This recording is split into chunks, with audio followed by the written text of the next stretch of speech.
All right, good evening, everybody. Thank you. Welcome to the September 19th, 2023 council meeting. Will the municipal clerk please read the statement of compliance with the Open Public Meetings Act? In accordance with the Open Public Meeting Act, adequate notice of this meeting, given the time, date, and information for access in this public meeting, was advertised in the Record and the Herald newspapers on May 30th, 2023. It was posted on the bulletin board located on the first floor of the municipal building, was filed in the office of the municipal clerk, and was posted on the borough's website. Thank you. Roll call. Councilmember Reinitz? Here. Councilmember Rottenstreich? Here. Deputy Mayor Catrone? Here. Deputy Mayor Kraus? Mayor Peluso? Here. And Mayor also in attendance this evening is Borough Manager Van Krunigen, Borough Attorney Verone, and Municipal Clerk Magarelli. All right.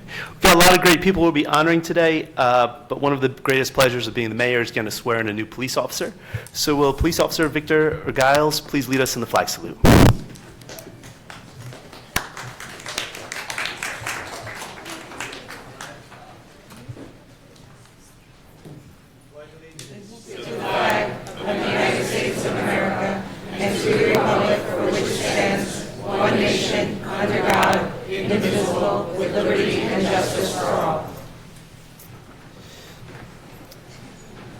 Thank you.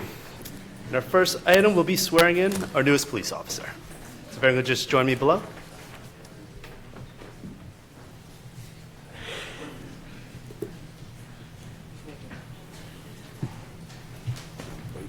So on behalf of Chief Callis, who couldn't be here this evening, I'd like to welcome Victor to our department. My name is Captain Joe Wicki. It's always nice to be able to attract somebody with a high level of talent. As Victor has, he served 11 years in the United States Marine Corps Reserve, so we appreciate and thank him for his service.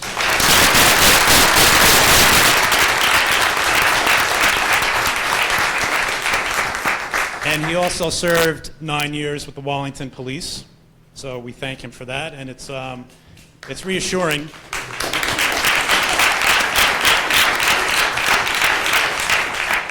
It's reassuring to attract people with such a high level of talent and who are willing to make a career switch after so many years. It's kind of reaffirming that the police department and the borough are both doing things the right way. So thank you for your confidence in us, Victor.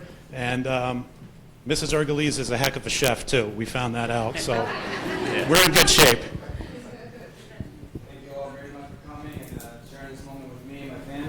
Very fortunate to have this opportunity. Again, thank you, Mayor, thank you, Councilman. I'm going to be thanking a lot of people today, so I just wanted to let that know. Thank you so much again.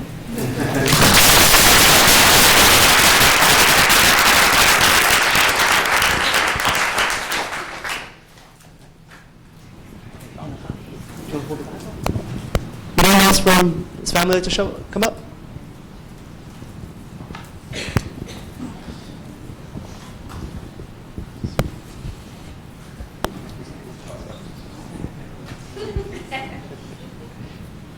So I just want to let everyone know, we did jump the gun and officially swear him in. Officer Giles already worked with us with Bagging Hunger in Fairlawn, has been active in our community since day one. So we're just really happy to have this public ceremony for him today. So you can just raise your right hand and please repeat after me. I, Victor Giles, do solemnly swear that I support the Constitution of the United States and the Constitution of the State of New Jersey, and that I will bear true faith and allegiance to the same and to the governments established in the United States and in this state under the authority of the people. I further solemnly swear that I will faithfully, impartially, and justly perform all the duties of a police officer for the Fairlawn Police Department and to the Borough of Fairlawn in the County of Bergen, in the State of New Jersey, according to the best of my ability. According to the best of my ability. Congratulations.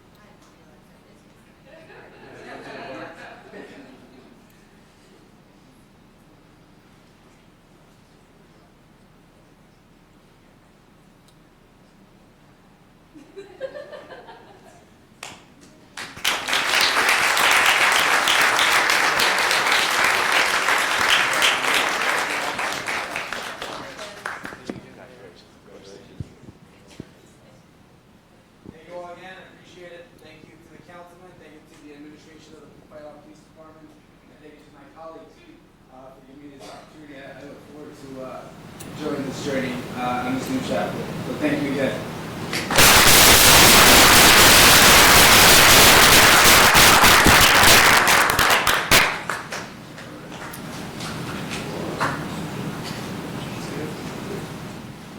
Right. Ready, 1, 2, 3. And another one, 1, 2, 3. Safety. Thank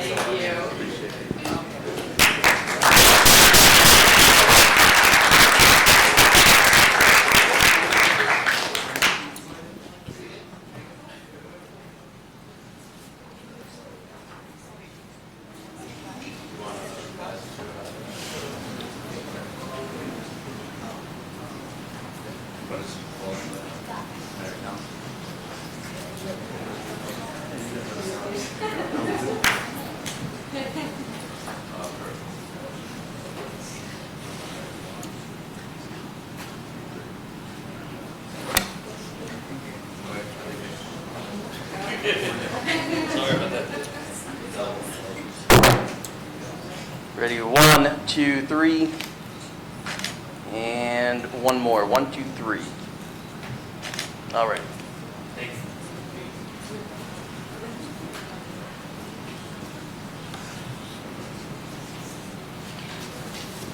We have a number of champions we're going to be honoring today. The first one will be the Garden State Warriors.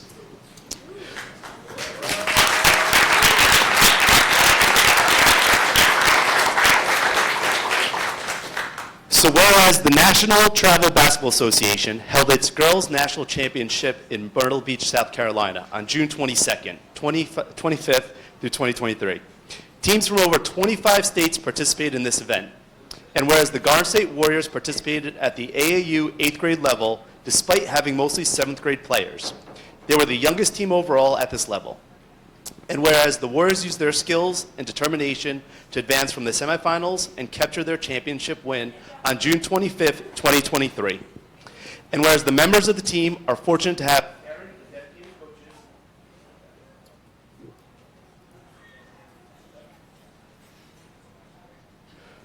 who dedicated their time, helped the players strengthen their skills. To help the players strengthen their skills, build team camaraderie, and foster the practice of good sportsmanship. And whereas it is right and fitting that we recognize the athletes and coaches on this successful and exciting endeavor, now therefore the Borough Council and I, Kurt Peluso, Mayor of the Borough of Fair Lawn, County of Bergen, State of New Jersey, do hereby proclaim Wednesday, September 20th, 2023, Garden State Warriors Day within Fair Lawn, and do further extend sincere congratulations and best wishes to all the players and the coaches on this noteworthy achievement. So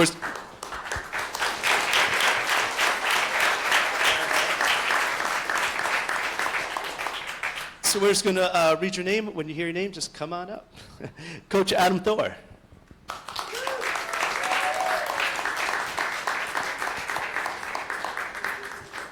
Congratulations, Coach. Assistant Coach Rob Weedham.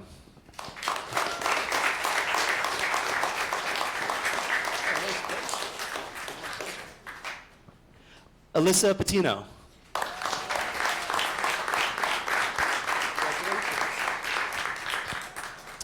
Ella Peck.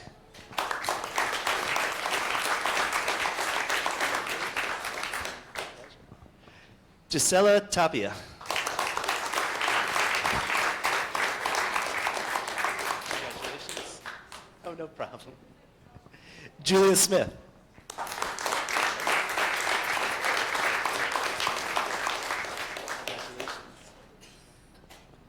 Lillian Lobsnack.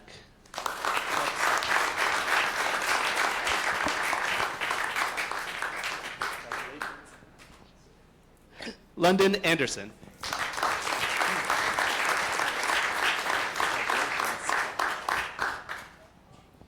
Paige Barnes.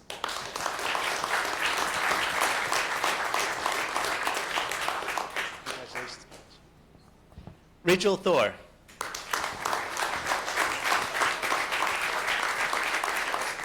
Congratulations. And Shahidi Delgado.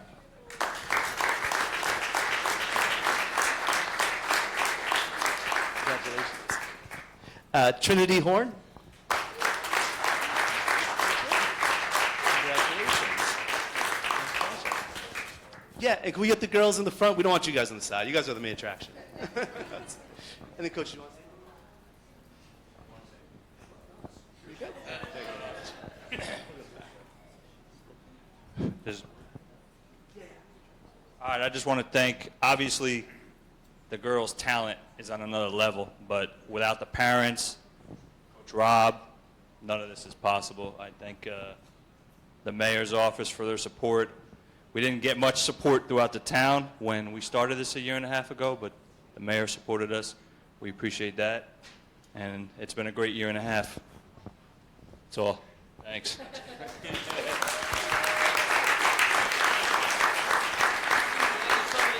members to come down this way, kind of spread out. Move on over.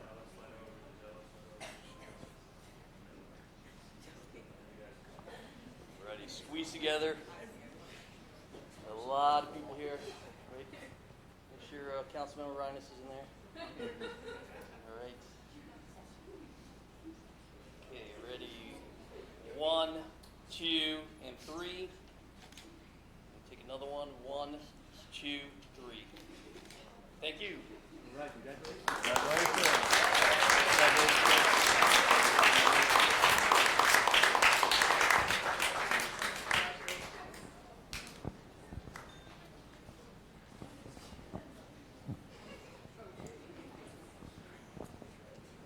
All right. So the next group we'll be honoring is the Fair Lawn 12U baseball. I was fortunate to watch a number of their games, and to see the progression of this team was truly amazing. A couple losses, but once it got to the playoffs, this team was undefeated, and the teams that beat them earlier in the season, they totally turned the tables on them and kind of flipped the score, which was so exciting to see.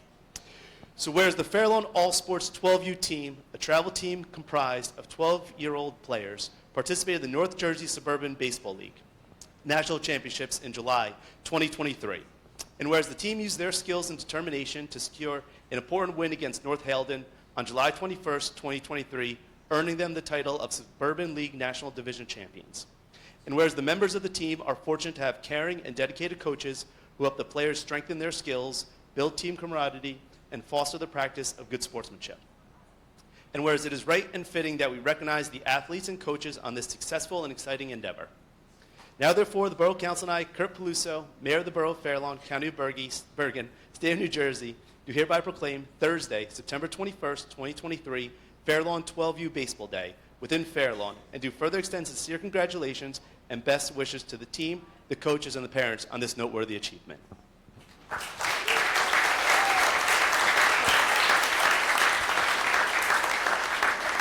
Say a thing, we'll call your name, and then come on up.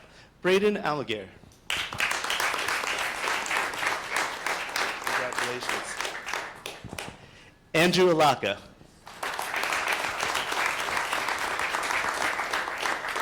Congratulations. Brody Curry is at football practice. So is Dean Peluso. Jack Duncan. Congratulations, Jack. Jack Mosca. Congratulations, Jack. Jay Rudnick. Congratulations, sir. You're welcome. Caden Luke.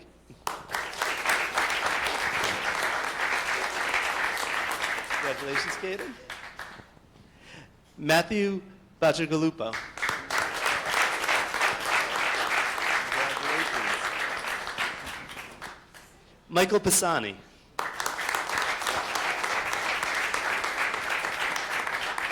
Congratulations, Mike. You're welcome.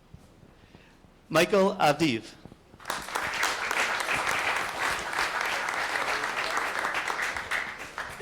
Paul Wilson.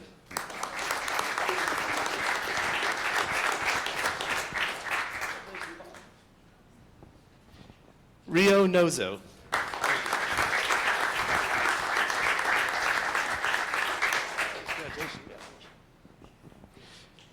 Coach Arnoldo Almagar.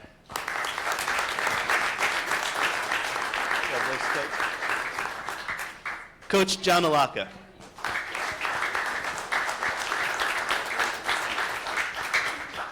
And Coach Stephen Rudnick.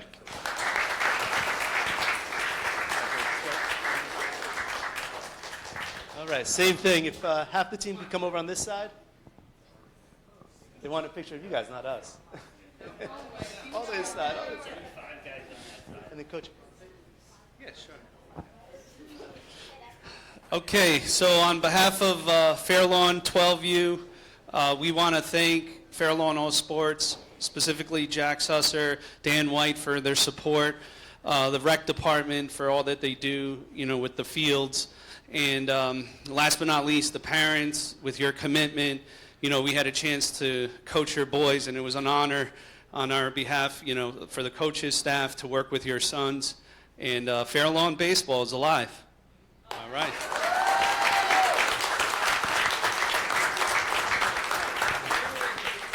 These kids just kneel down for you. All right, squeeze in. All righty, 1, 2, 3, and 1, 2, 3, and let's have everybody.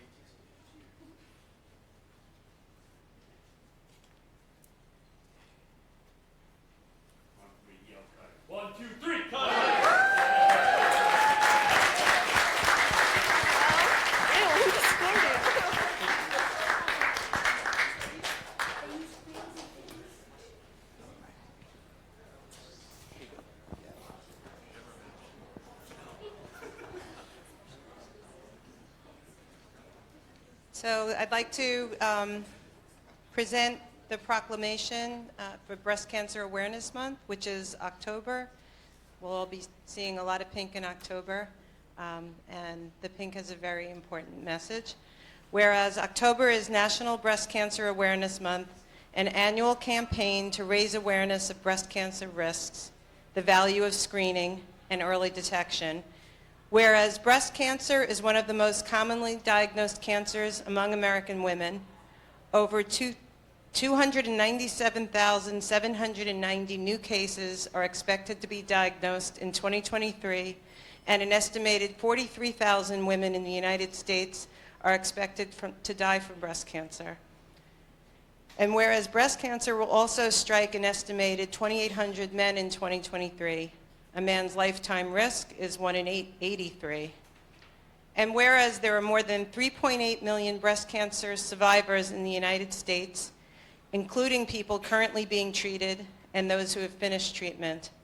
And whereas it is right to honor the courage and strength of breast cancer survivors and remember those who have lost their lives to this disease. Now, therefore, the Borough Council, Kurt Peluso as mayor, in the Borough of Fair Lawn, County of Bergen, do hereby proclaim the month of October 2023 to be National Breast Cancer Awareness Month, and Friday, October 20th, 2023, as National Mammography Day within Fair Lawn, and do further pledge our support to the residents in our community battling breast cancer so that they know they are not alone in this journey. And I want to invite Janine Resnick-Perlman to come up with her family.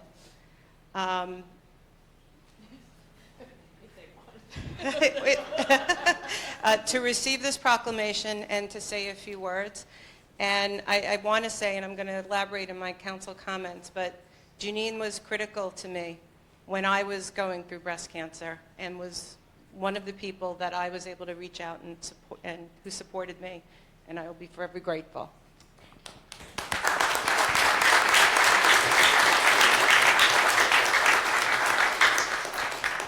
I might get a little emotional. Good evening to all. My name is Janine, and I'm a breast cancer survivor. First and foremost,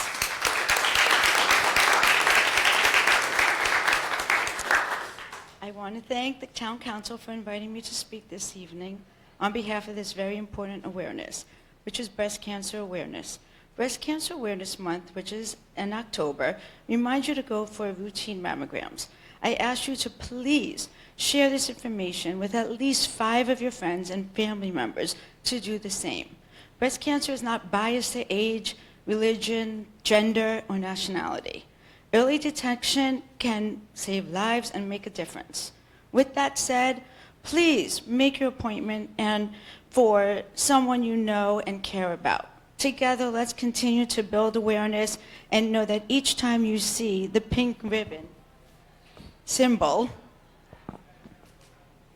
remind yourself, as well as others, to make that mammogram appointment. And remember,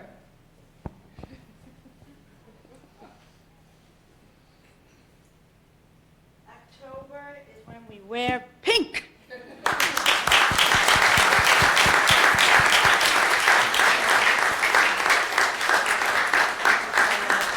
Thank you. Thank you for coming up. Thank you. Thank you.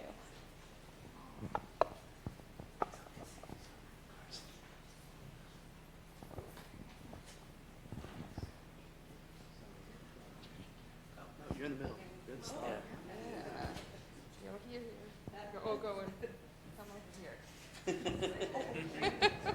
Oh, wow. We got the family coming. Ready. Ready. 1, 2, 3. And another one. 1, 2, 3. Great. Thank you.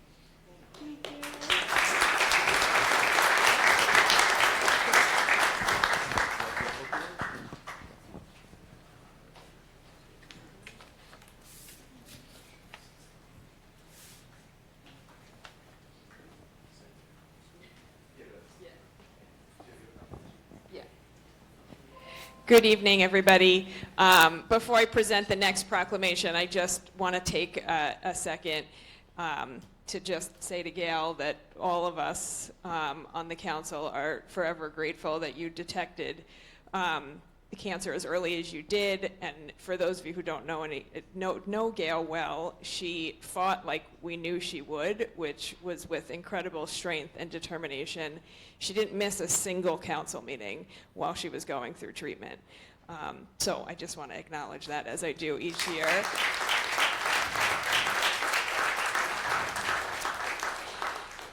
This evening I'm going to present the proclamation for Gold Star Mother's Day.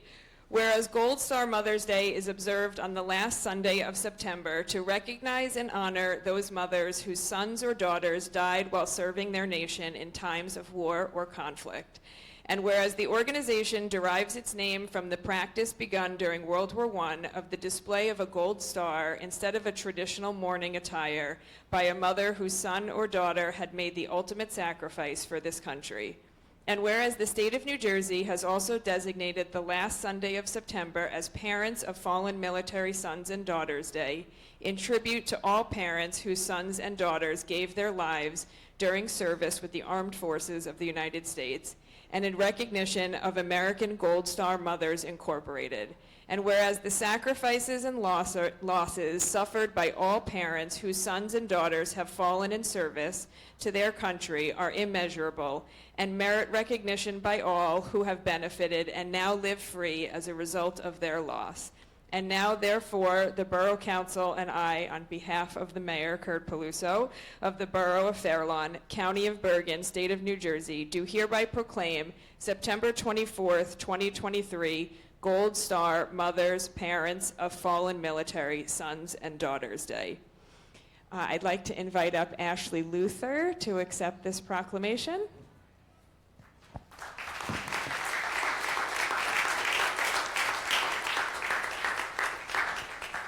Ashley runs our Veterans Affairs Division and does an incredible job supporting all of our veterans here in Fair Lawn and beyond. We're very lucky to have her. Thank you for being. Thank you. Thank you very much. Good evening, Mayor, Council, and the City of Fair Lawn. My name is Ashley Luther. I am a 9-year Royal Australian Air Force veteran. I'm also the Veterans Liaison for the town of Fair Lawn. In Fair Lawn, we have 47 Gold Star families. The servicemen's photos are displayed proudly every year on Bourdain Avenue towards Memorial Pool. 47 mothers, fathers, sisters, brothers, spouses, and children who would never see their loved one again. Recognizing Gold Star families who lost their loved one to service above self in the cause of freedom is important not only to honor their ultimate sacrifice that the service person has paid, but also the sacrifices of all of their families. So thank you so much.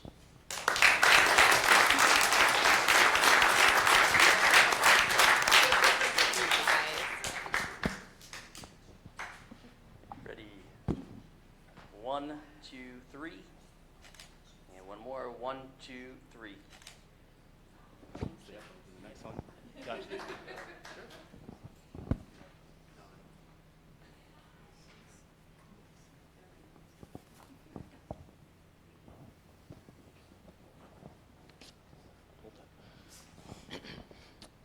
Good evening, everyone. I'm going to be presenting this proclamation for National POW MIA Recognition Day.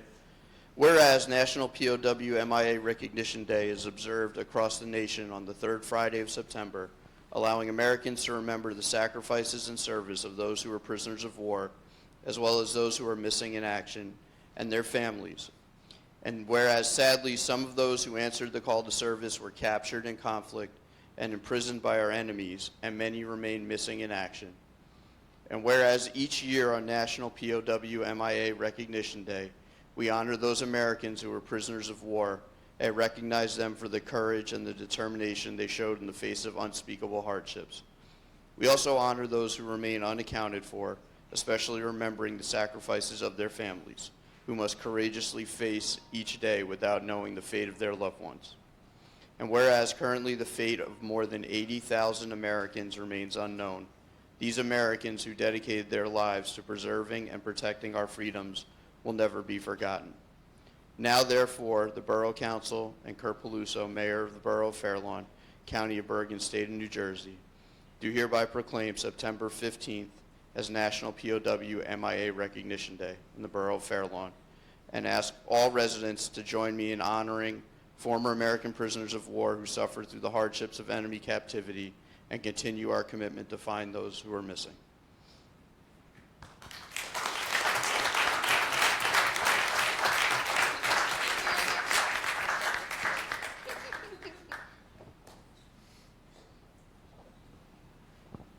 Thank you, Mayor and Council again, and the City of Fairlawn.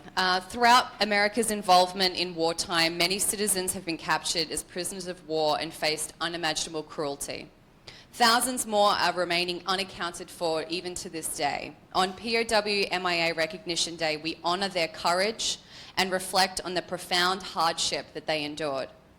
We renew our commitment to account for those that are still missing and provide their families with answers. Just last week, I had a Fairlawn resident seek my assistance in providing DNA to potentially help find her uncle who was shot down over the Black Sea during World War II. Today I heard back from the government party and we're one step closer.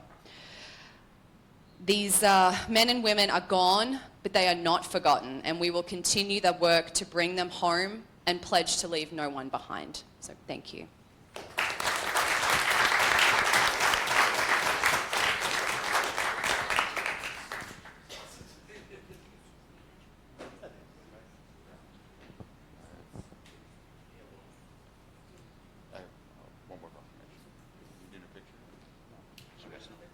No, this for opioid use day. All right, good evening, everyone. This proclamation is for Knockout Opioid Abuse Day. Whereas New Jersey is in the midst of a life-threatening opioid abuse epidemic, and whereas the Partnership for a Drug-Free New Jersey designated October 6, 2023 as Knockout Opioid Abuse Day, an initiative with the dual purpose to educate families of the addictive qualities of opioid pain medicines and their link to heroin abuse rates in New Jersey, and to communicate to physicians information on safer prescribing messages. And whereas the State Senate and General Assembly jointly resolved in 2016 that October 6th shall be permanently designated as Knockout Opioid Abuse Day in New Jersey in order to raise awareness about the dangers of and the link between opioid abuse and heroin addiction. And whereas the Borough of Fairlawn, the Fairlawn Alliance for Substance Abuse Prevention, and the Fairlawn Stigma-Free Committee and the Health Advisory Board supports initiatives throughout the year but particularly during the month of October, that are designed to raise awareness about opioid abuse in New Jersey and take steps to prevent addiction. Now, therefore, the Borough Council and Kurt Peluso, as Mayor of the Borough of Fair Lawn, County of Bergen, State of New Jersey, do hereby proclaim that October 6, 2023 be recognized as Knockout Opioid Abuse Day in the Borough of Fair Lawn. And we have Carol Wagner and Pam Coles here to accept the proclamation.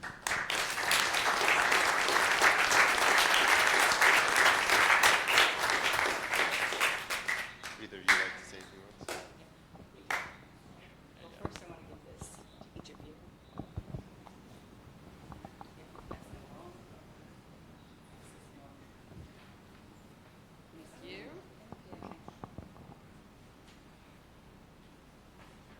So I'm grateful that we have a lot of young people here tonight. And one little vial of opioids can last 5 days, and that's for pain medication. And if it's not managed, it can be go right into a heroin addiction within 5 days. That's the danger. And heroin mixed with fentanyl, and I have a little packet of sugar right here. This little packet of sugar, when mixed with fentanyl, can kill hundreds and hundreds of people. So I work with Partnership for a Drug-Free New Jersey along with the Alliance. So it's so important to be able to manage our pain medications and really be aware. Just don't do drugs. Thank you. Thank you.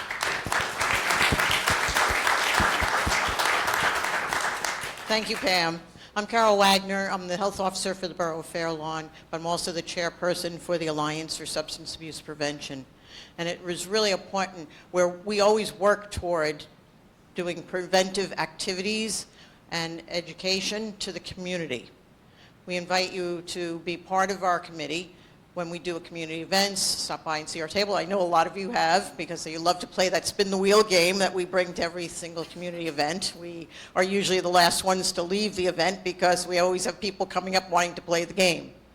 But our whole idea behind the game is to do education. So we want everybody to be aware. We are working on bringing naloxone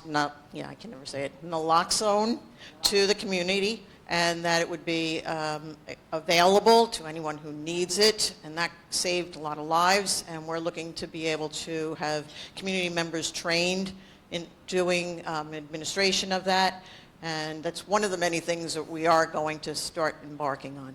So thank you very much for the proclamation. Thank you to the council. We really appreciate, the acknowledgement that we're all working very hard to, save people's lives and to make life easier for families who have to deal with it. Thank you.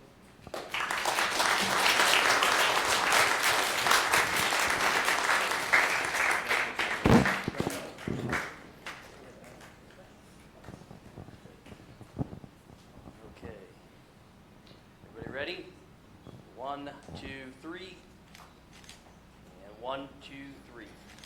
Great. Thank you.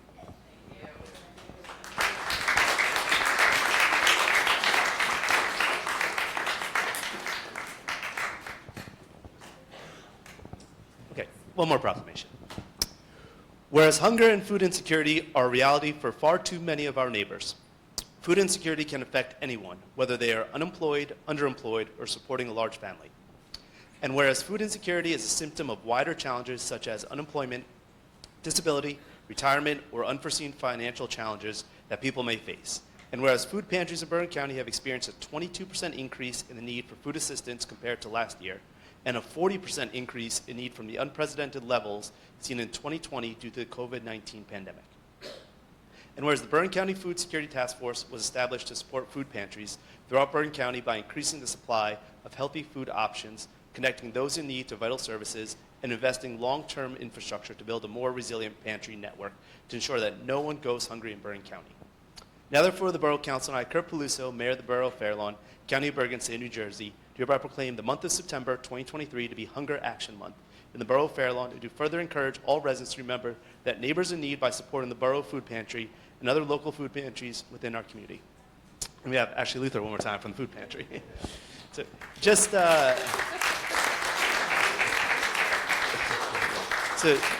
just so everyone knows, during COVID, as you can imagine, we had a number of families here in Fair Lawn that really needed help. And this community really stepped up so no one went hungry. And our volunteers from our fire department, our heavy rescue, our CERT, our police department, everyone stepped up and delivered it. So if there were seniors who couldn't come to the food pantry to pick up their meals, we delivered it. And I can't thank this community enough for all their support.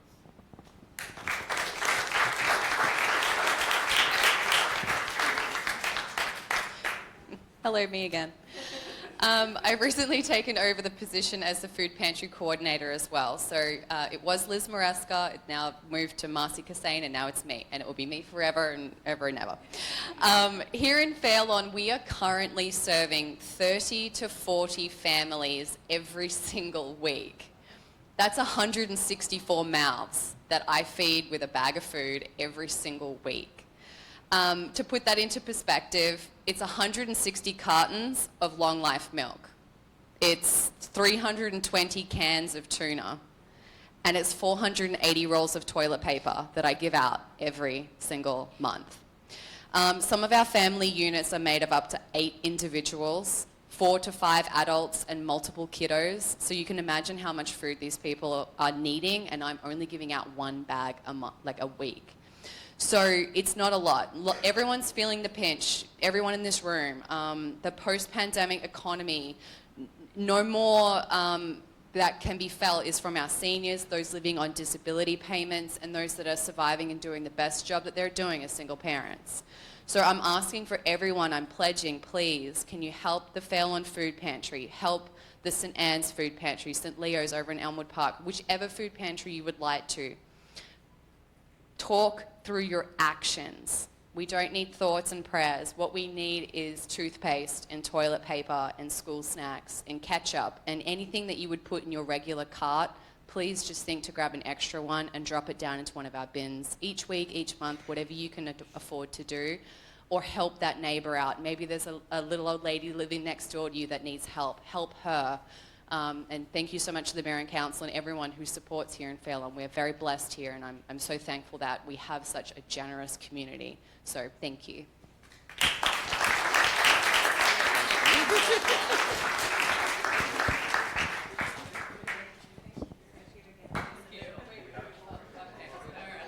I'll just keep using the same paper. Ready? 1, 2, 3. And 1, 2, 3. That's it.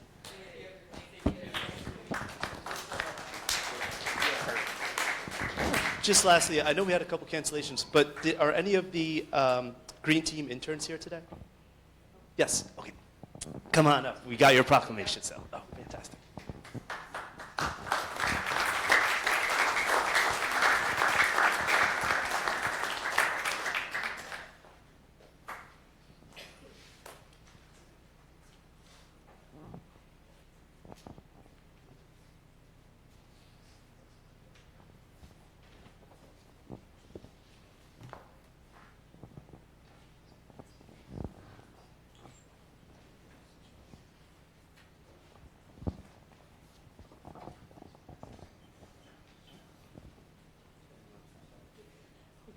So we recognized a number of our Green Team interns.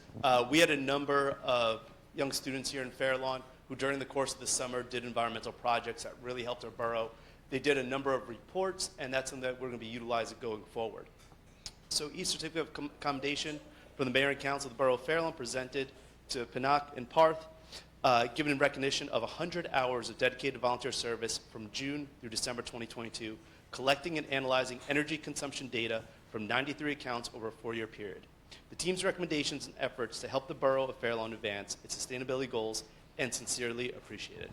So thank you to all our interns, and we really appreciate all your work.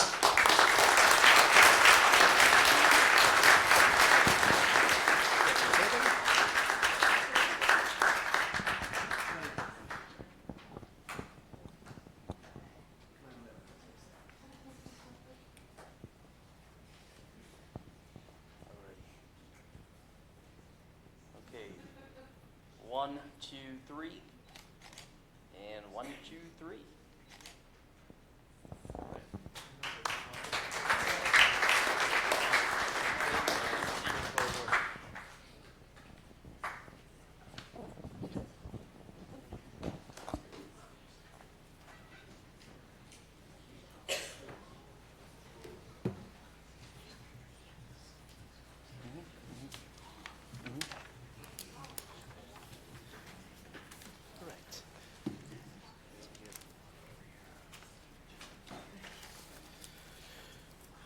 Okay, council comments. Good evening, Councilmember Reinitz.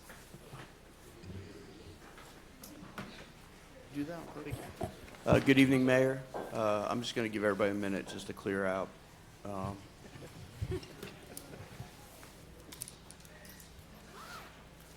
I wanted to first congratulate everyone who received the proclamation, especially the Garden State Warriors and 12U basketball. Thank you for representing Fair Lawn so well in and around the state and down the eastern seaboard. I also wanted just to touch on the POW proclamation that I gave. It has a special meaning to me.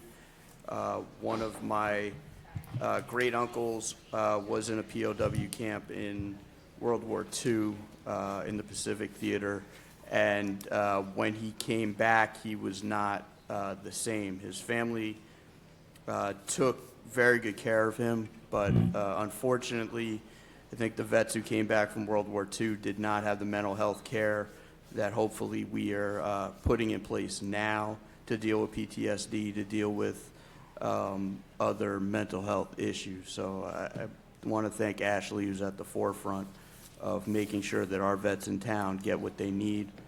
And, you know, this council will continue to promote and support anything to benefit our veterans. I urge everybody to go check out our new veteran mural that is down at Memorial Park. It's a really beautiful backdrop to the monuments for the 47 Fair Lawn residents who passed away in war. I also wanted to thank the borough manager and his staff for quickly changing on the fly on 9/11 and moving the ceremony inside here. I thought it was a very touching ceremony. Mayor Peluso did a great job expressing the feelings of the community. Pastor Taylor was great as well.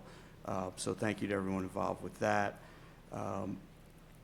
The fire board met earlier this month. Fire board the Firemen's Convention was last week. One of the main topics of discussion is the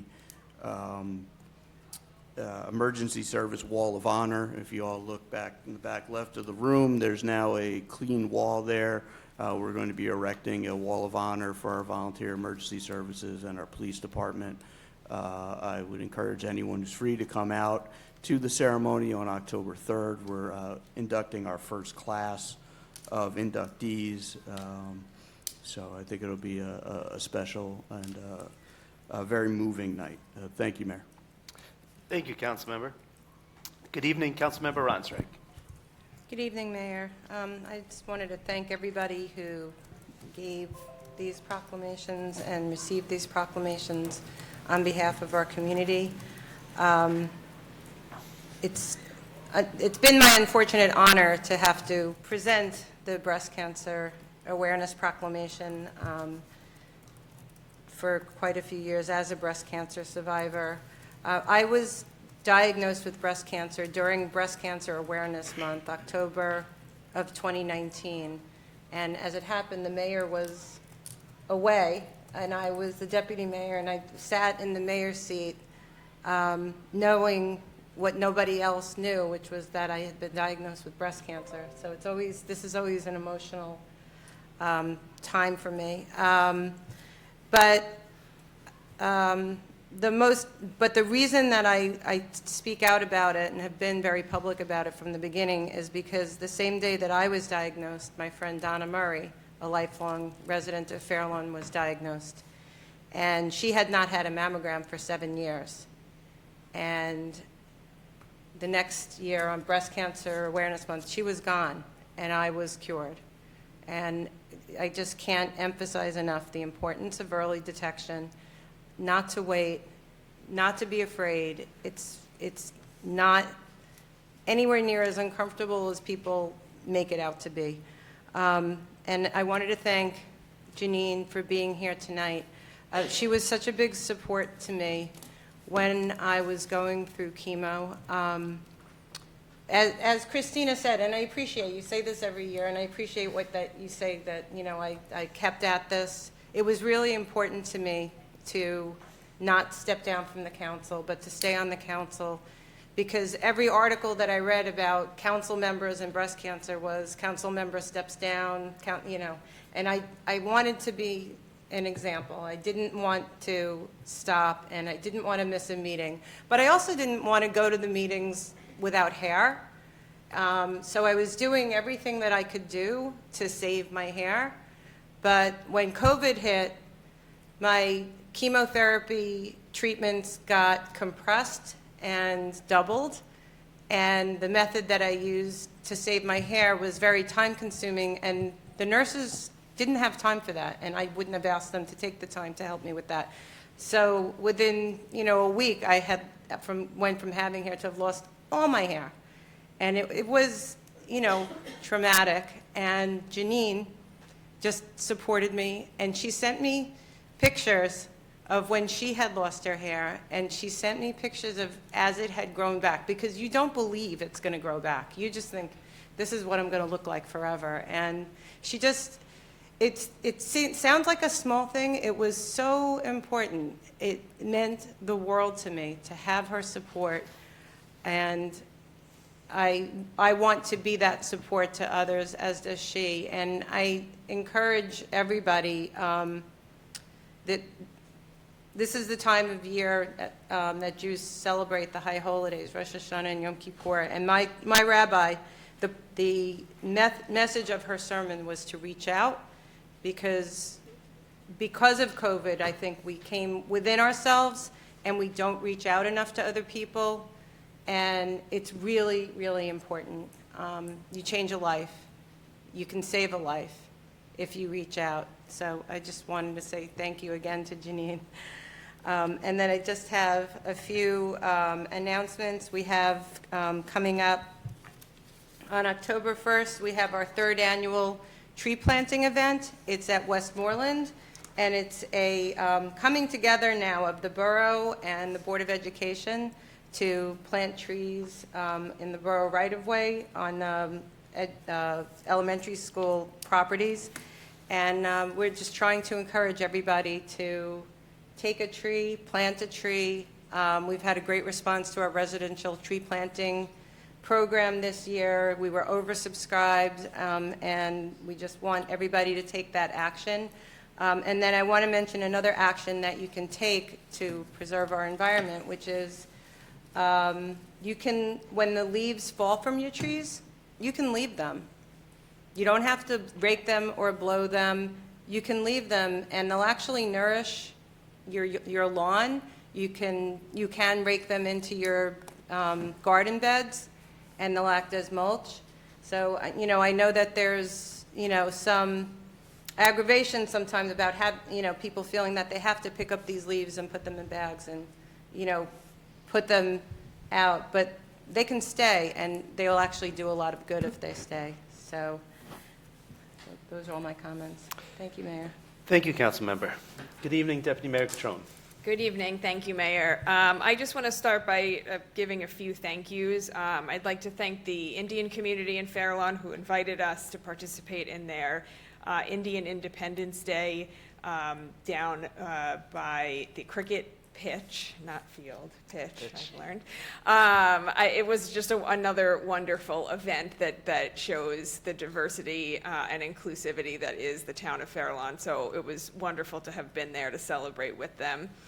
I also want to give a big thank you to our Parks and Recreation Department, and specifically to Scooter Young for just a wonderful concert series this summer. As always, he selected fantastic bands. We had really wonderful turnouts each night, each week. And what I notice more and more is it's not only Fair Lawn residents, but it's more and more out-of-town residents. And when I get a chance to talk to them, they say, well, our town just doesn't do this. So it's really wonderful that we're able to provide this free event every summer throughout the summer for people. I also had the privilege of giving a proclamation to Nella Brancato, who turned 100. So I want to wish her again a very happy birthday, and hopefully I'll be invited to celebrate her 101st. Thank you to Shomrei Torah, who invited us. This is now, I think, the third or fourth year that they have done this. On the weekend, the Shabbat service before 9/11, they do a special recognition service for our first responders and honor them and invite the mayor and council to join. And so I was able to go again this year, and it was just really a wonderful way to thank those who really were instrumental here in Fair Lawn and in New York City and Jersey City on 9/11. So I appreciate the synagogue for doing that each year, and also thank the borough manager and everybody who helped put our 9/11 event together, and really thank the community for coming out. You know, every year it is really well attended, and each year I think that it's going to have fewer and fewer people, and it doesn't. And as an educator, you know, I started my career and kids in 2005. And so my students were very connected to 9/11, and now my students were not even born. And so it's, you know, really important that we continue to talk about it and remember it. And so I'm grateful to serve in a community that does that. I also have just one upcoming event I want to remind everybody about, and that is on October 22nd. From 12 to 3 at the community center will be the borough's first Latin Heritage Celebration. That's being run by the Community Advisory Committee. And it's going to be a great event with lots of delicious food. There'll be dance, salsa dancing, and other groups that are going to be participating, putting on little shows for people, and it should be a really good time, so hopefully you can join us. And I just want to end again just with a comment about Breast Cancer Awareness Month. I turned 40 this year, so I had my first mammogram. I made sure to make my appointment pretty much the day after my birthday so that insurance would cover it. And it really is not so bad. And at this time of year in particular, this has now been almost exactly 2 years that my family unfortunately lost our aunt to breast cancer. And unfortunately, she had not been getting mammograms regularly. And as a result, passed away. So I do want to say to everybody who's here tonight and to everybody who is listening at home and watching at home that if you are a breast cancer survivor or you are fighting breast cancer right now, please know that you inspire each and every one of us, and that all of us here on this dais, in this room, and in Fair Lawn certainly stand by you and united in the fight against breast cancer. And I know that we will continue to raise awareness and support each other. And hopefully one day breast cancer will be no more. And I just want to end by, for those who celebrate, wishing everybody Shana Tova and a very easy and meaningful fast on Monday. Thank you, Mayor. Good evening, Deputy Mayor Kraus. Good evening, Mayor. Don't want to repeat too much of what was said, but we had a lot of very important proclamations tonight. And I'm going to start off where Deputy Mayor Cutrone was ending. And I want to thank Janine for coming out tonight. I've known Janine for most of the time I lived in Fair Lawn. She's raising 2 great children, and her son Eric's been a great friend to my son Cameron. And it's been crazy to watch how much they've grown over the years. And you know, I'm so happy that Janine, you're here with us, that you know, you're here to see those 2 great children you're raising grow up, and we're so grateful to you because I think you can see, and you can, you know, it was on display when she was up here. Janine's the kind of person who will go all in to help anyone who needs help, and she's just a really great person, and we're lucky to have her. So thank you, Janine, for coming out tonight.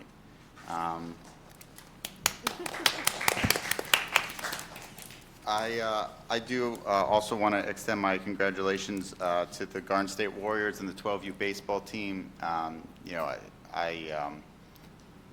coaching has been such a rewarding experience for me, and to see so many, just how many people in Fair Lawn dedicate themselves to all of our different sports teams and all the coaching that they do, and all the work they do to try to develop their student athletes, both, you know, on their field of choice and out of it. Is just, you know, astonishing to watch, and to see the growth in the kids and to celebrate their accomplishments. I'm so glad that this is something that our council does, and I look forward to continuing to recognize it, because those kids put a lot of work into what they do, and those games are games, but they're also important stepping stones for these kids, helping them learn how to work as a team and helping them learn how to develop good, healthy habits. So congratulations to both teams, and I really appreciate them coming out tonight, and the coaches for all the work that they do.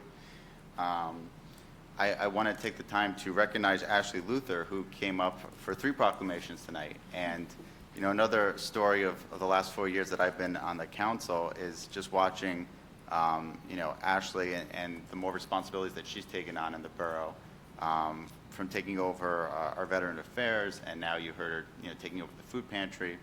I think it's also very clear that Ashley is the kind of person who really devotes herself to the work that she's doing. She's doing really important work for us and a great job, so thank you, Ashley. I'm going to end thanking the borough manager, too, for making sure our 9/11 ceremony went forward, despite the weather that wasn't cooperating with us all weekend, and into that Monday. You know, there's not a person here in this room who doesn't remember that day, and I'm sure, like many of you, you know, I relive exactly that day every time it goes through. Every time we celebrate another, well, not celebrate, every time we recognize another anniversary. You know, and as Deputy Mayor Catrone said, there's a lot of people now who weren't alive at that time, or were too young to remember. But it was a very impactful day that continues to echo into the present, and it's important that we continue to recognize it. And every single year, you know, we continue to recognize in Fair Lawn. People continue to come out, and they continue to leave the flowers at our memorial. So thank you to everybody who came out. And on the note of the bad weather we had that weekend, you know, unfortunately, a lot of great events couldn't go forward. Our community camp out, you know, had to be canceled a little bit ahead of time because of the vendors. But I did want to take a moment to recognize our Arts Council, who did everything they could to try to make Art in the Park go forward. They waited to the very last minute to cancel it, including going out there in the rain that morning and setting up for it and really trying to make it happen. Unfortunately, the weather didn't allow that, but if you've been to Art in the Park, you know that it's gotten better every single year. And so now in 2024, we can look forward to it jumping up 2 levels from where it was at last year. And I look forward to that. That's all I have for tonight. Thank you, Mayor. Thank you, Deputy Mayor. Excuse me. First, I just want to say happy anniversary. I see our CFO is in the audience. A few years ago, Fair Lawn became a AAA bond rating for the first time in our history, and I just got a little notification on my calendar that we're a few years in now. And fortunately, Fair Lawn has not lost their AAA bond rating. That's something we're really proud of, and financially helps us extremely well when we go out for bonds. So very happy to see that anniversary continue. I just want to recognize all the presentation proclamations we gave out today. Our youth sports has really been taking off here in the borough of Fair Lawn. What's really unique here in Fair Lawn is a lot of sports are now almost all year round. And I hear from parents of other towns how their kids are joining all these private clubs and driving all these other places. Where in Fair Lawn, because of the work of all sports and a number of volunteers, a lot of these sports are continuing their off season. A lot of these private teams charge way over $1,000 per season. So I know it's saving our residents a lot of money, and we're seeing a lot of championships come back to Fair Lawn, which is really exciting. I also want to recognize Gail and Janine on Breast Cancer Awareness Month. I know Janine's been a huge, very active in the breast cancer awareness community. I remember joining her for some walks to raise money, and it's so great to see her being such a proponent to help others. And as was mentioned, I mean, you wouldn't know Gail had cancer. I can't believe how strong she is, and during those chemotherapies, never missed a council meeting. And Gail, we really admire your strength. I want to thank the Opioid Abuse Awareness Month for our advisory committee coming out. They always do just such a great job here in the borough of Fair Lawn, educating everyone. And for Ashley Luther and our Veterans Affairs, Fair Lawn was recently acknowledged for being one of the top communities in the state for what we do for our veterans. And I know that's something we're not just going to be like, good job. We're going to continue to push forward and do more. And that's something we continue to do every day here in our borough. And with Hunger Action Month, it's amazing how much we provide here for our residents in Fair Lawn, and we definitely want to keep that up. We want to make sure no one in Fair Lawn ever goes hungry. And what people forget is that no matter how wealthy your community is, there's always a pocket in need. I'll never forget doing some work in the borough of Princeton, and the average income at the time, this was about 8 years ago, the average income in Princeton was $249,000 a year, and 200 students from their public schools would go home hungry every night. Fortunately, they had an amazing superintendent that made sure that they got a meal, but to see that amount of wealth and seeing that amount of poverty in the same community is really troubling. That's something I know as a state we need to continue to work on, and as a nation. I want to thank everyone who came together for 9/11. Shamre Torah, Rabbi Markowitz always does a great job bringing the community together. Our police department, a number of years ago, we lost Officer Edward Egan way too early, who was a member of our police department and our fire department. And I remember when he passed, we wanted to do something to recognize him. And thanks to a number of donations we were able to get, we built a flagpole in his honor over at Vanderplatte Field, and it's just a great place for us to come together and recognize his dedication to the borough. So I want to thank the PBA for all their work to continue to recognize him, and it's a really great ceremony because no one really says too much. We just all want to be there together and recognize Butch. I also want to echo everyone's comments with the borough manager and the chief of staff and all their work for the 9/11 ceremony. It's a day that, for me personally, I just want to be with people. It's one of the hardest days for me, and I know a lot of us, to just get through. And I always tell people after I give a speech on 9/11 ceremony, since being mayor, it's hard. It's very hard for me to get through. And I appreciate all the support from this community and for us coming together and recognize everyone who was lost that day, especially the 3 residents who never came back home to Fair Lawn. I want to thank the Ansara family and ShopRite for the Help Bag Hunger event that they had last week. I joined a number of members of our Fair Lawn Police Department to help spread awareness, and I want to thank Ansara for always donating to our community. I also want to thank the Board of Education for the lights over at Sasso Field. This past Thursday, the lights were turned on for the very first time. I want to thank the support from everyone here on the council. We said a number of years ago that if the Board of Education would ever go forward and put lights in Sasso Field, that we would pay for half of it, which we committed to, because that's just not a benefit for the high school, but all of our youth sports. Being a young athlete here in Fair Lawn, I remember running track practice when I was 9, and practice ended as soon as it got dark. Now everyone can continue to work hard and practice a little bit later. Really exciting game. It's great to see the Cutters are 2-0, and they won against Patek Hill 21-7. Also, just lastly, for those who don't know, being mayor is not my full-time job. I do work, and this afternoon I was down in Bridgeton, that's over in Cumberland County in New Jersey. And I work a lot with public housing authorities to make sure they get computers and internets to make sure people could join the workforce and complete their education.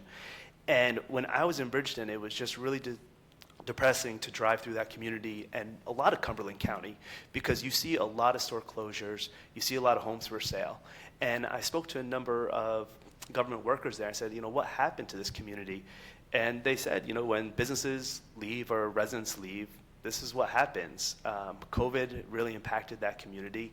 And just driving back here through Fair Lawn and just seeing the difference is really amazing. And I know we've said this before, but seeing that more businesses opened than closed during COVID here in Fair Lawn was truly amazing. And I can't thank the residents and all of our borough employees and everyone that worked so hard to make sure Fair Lawn could stay on their feet, and really reversing trends that we saw at the state and national level, where we see communities shrinking.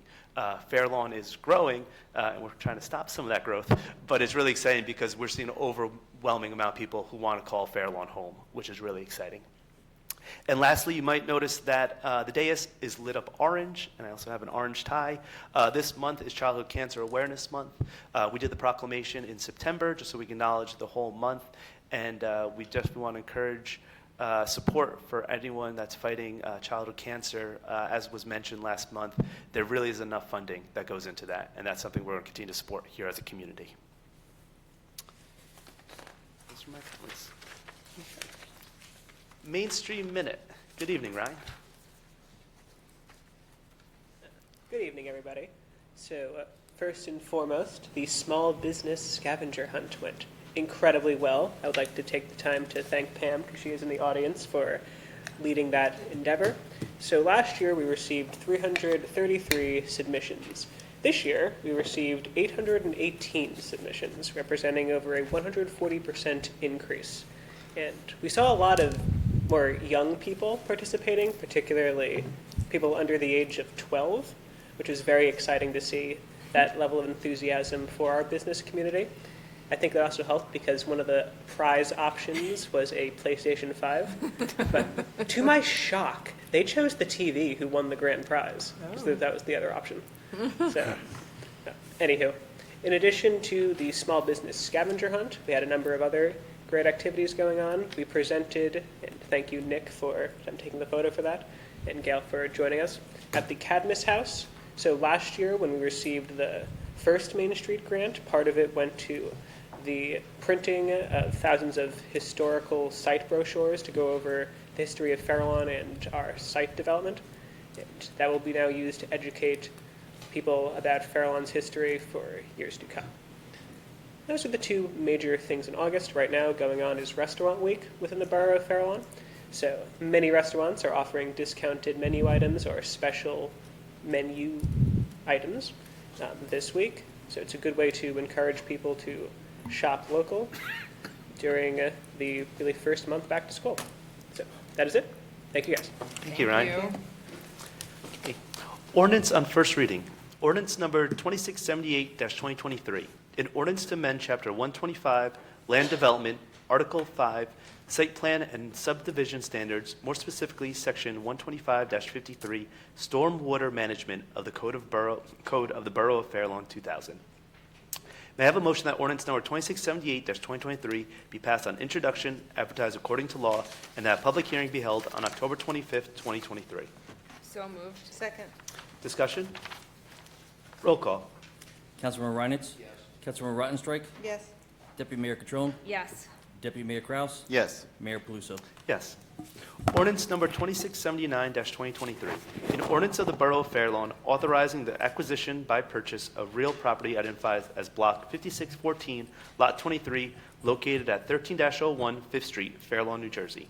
May I have a motion that ordinance number 2679-2023 be passed on introduction, advertised according to law, and that public hearing be held on October 24th, 2023? So moved. Second. Discussion? Roll call. Councilmember Reinitz? Yes. Councilmember Rottenstrike? Yes. Deputy Mayor Catrone? Yes. Deputy Mayor Kraus? Yes. Mayor Peluso? Yes. Ordinance on second reading. Ordinance number 2677-2023. An ordinance to provide for certain capital improvements in the Borough of Farallon and to provide for the receipt, acceptance, and deposit of grant funds, therefore, from the County of Bergen Division of Community Development Roadway Improvements, of Sampson and Waverly Roads, to authorize appropriations of $123,747. Can I have a motion to open the time for public comment on ordinance number 2677-2023 only? So moved. Second. All in favor? Aye. Any opposed? The time is now open for public comment on this ordinance only. Seeing no one, can I have a motion to close time for public comment? So moved. Second. All in favor? Aye. Any opposed? The public hearing on ordinance number 2677-2023 is now closed. May I have a motion that ordinance number 2677-2023 be adopted on second and final reading and that it be advertised according to law? So moved. Second. Discussion? Roll call. Councilmember Reinitz? Yes. Councilmember Rottenstrike? Yes. Deputy Mayor Catrone? Yes. Deputy Mayor Kraus? Yes. Mayor Peluso? Yes. Public comments on consent agenda 19-2023 items only. May I have a motion to open the time for public comment on consent agenda 19-2023 only? So moved. Second. All in favor? Aye. Any opposed? The time for public comment is now open on consent agenda 19-2023 items only. Anyone wishing to be heard on consent agendas? Good evening. Pamela Coles, 13-34 George Street. Resolution 339-2023, resolution requesting the Director of the Division of Local Government approve the insertion of an item of revenue to the 2023 budget in the sum of $49,411 for 2023 to 2024, strengthening local public health capacity program. What is the local public health capacity program? Is that with Valley Hospital? Good evening, Ms. Scholes. Good evening. First, it's actually $495,000. What'd I say? 49,000, Oh, but it's 495,000. It's actually, it's a grant, fully funded grant, to cover all costs and expenses in the health department, in our health department. So it's used to offset salary, wages, benefits, et cetera, programming, and all that. Awesome.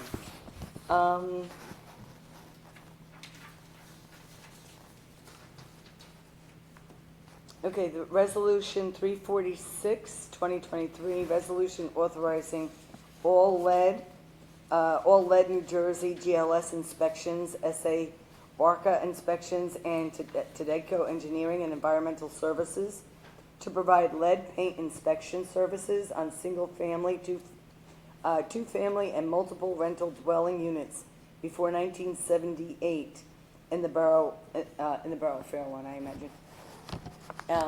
What's that in reference to? That is New legislation passed by the state of New Jersey that requires exactly what it said, all single-family, two-family, and multi-family dwellings that were constructed prior to 1978 require lead paint inspection. So these are 4 firms that have been confirmed and accepted by the Division of Community Affairs to conduct these lead paint inspections. And those inspections are done, and the charges are made directly and paid to the actual vendor, not the borough. okay. So I have a question on that. This is it's educating me, because my house was built in 1924, 1925. It's almost 100 years old, and it's pretty much all wood, However, there's certain areas that I do have paint on. But do we have to inspect our homes, or when we go to sell them, or what? How does that all work? This legislation is strictly on rental properties only. Oh, it's rental properties. Correct. Super, thank you. You're welcome. And 347, 2023, authorizing a parking agreement extension with J.P. Morgan Chase Bank. That's a continued extension, parking lot agreement extension for use of the parking lot at Chase Bank. Chase Bank is still the owner of that property. So this is a continuation of the usage because the borough is still utilizing it for both public parking and for tenant parking from Fair Lawn Avenue. They are still the owner, so the agreement is in effect with them. Once the property sells, we will negotiate with the new owners. Okay, and that is in the lot on Fair Lawn Ave, on the corner of Fair Lawn Ave and River Road. Fair Lawn Avenue, and well, the lot actually on George and Fair Lawn Avenue, and then the public parking lot that you could enter in off of River Road. Great, because I was thinking Chase parking over in Radford. No, not at all. Yeah, thank you. You're welcome. Thank you for clarifying everything. You're welcome. Appreciate it.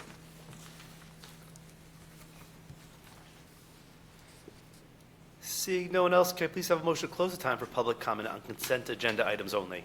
So moved. Second. All in favor? Aye. Any opposed? The time for public comment on consent agenda 19-2023 is now closed. Resolutions by consent 19-2023. Would the municipal clerk please read the resolutions by consent?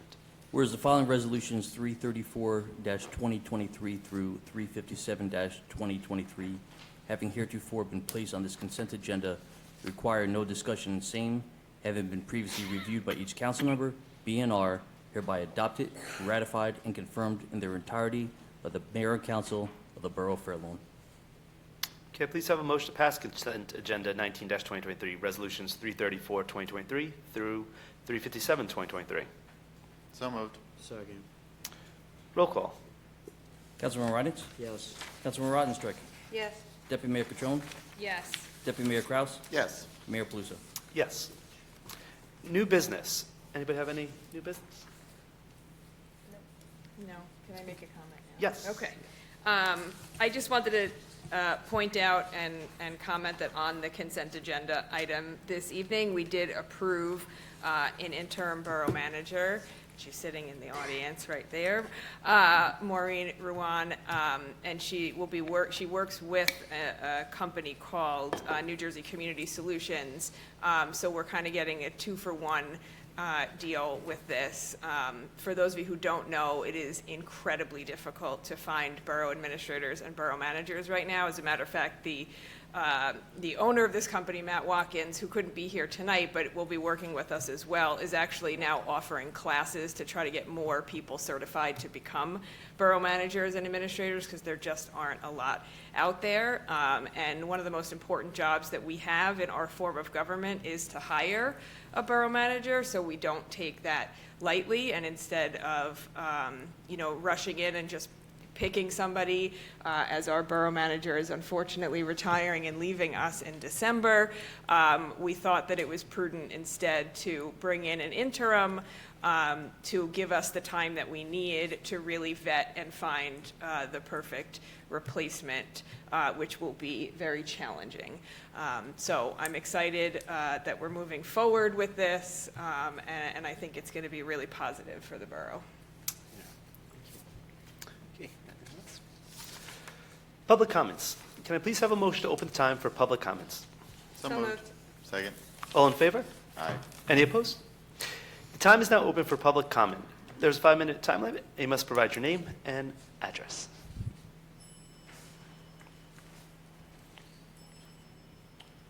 Good evening, council members. My name is Sam Lutsky. I'm from Carroll Place.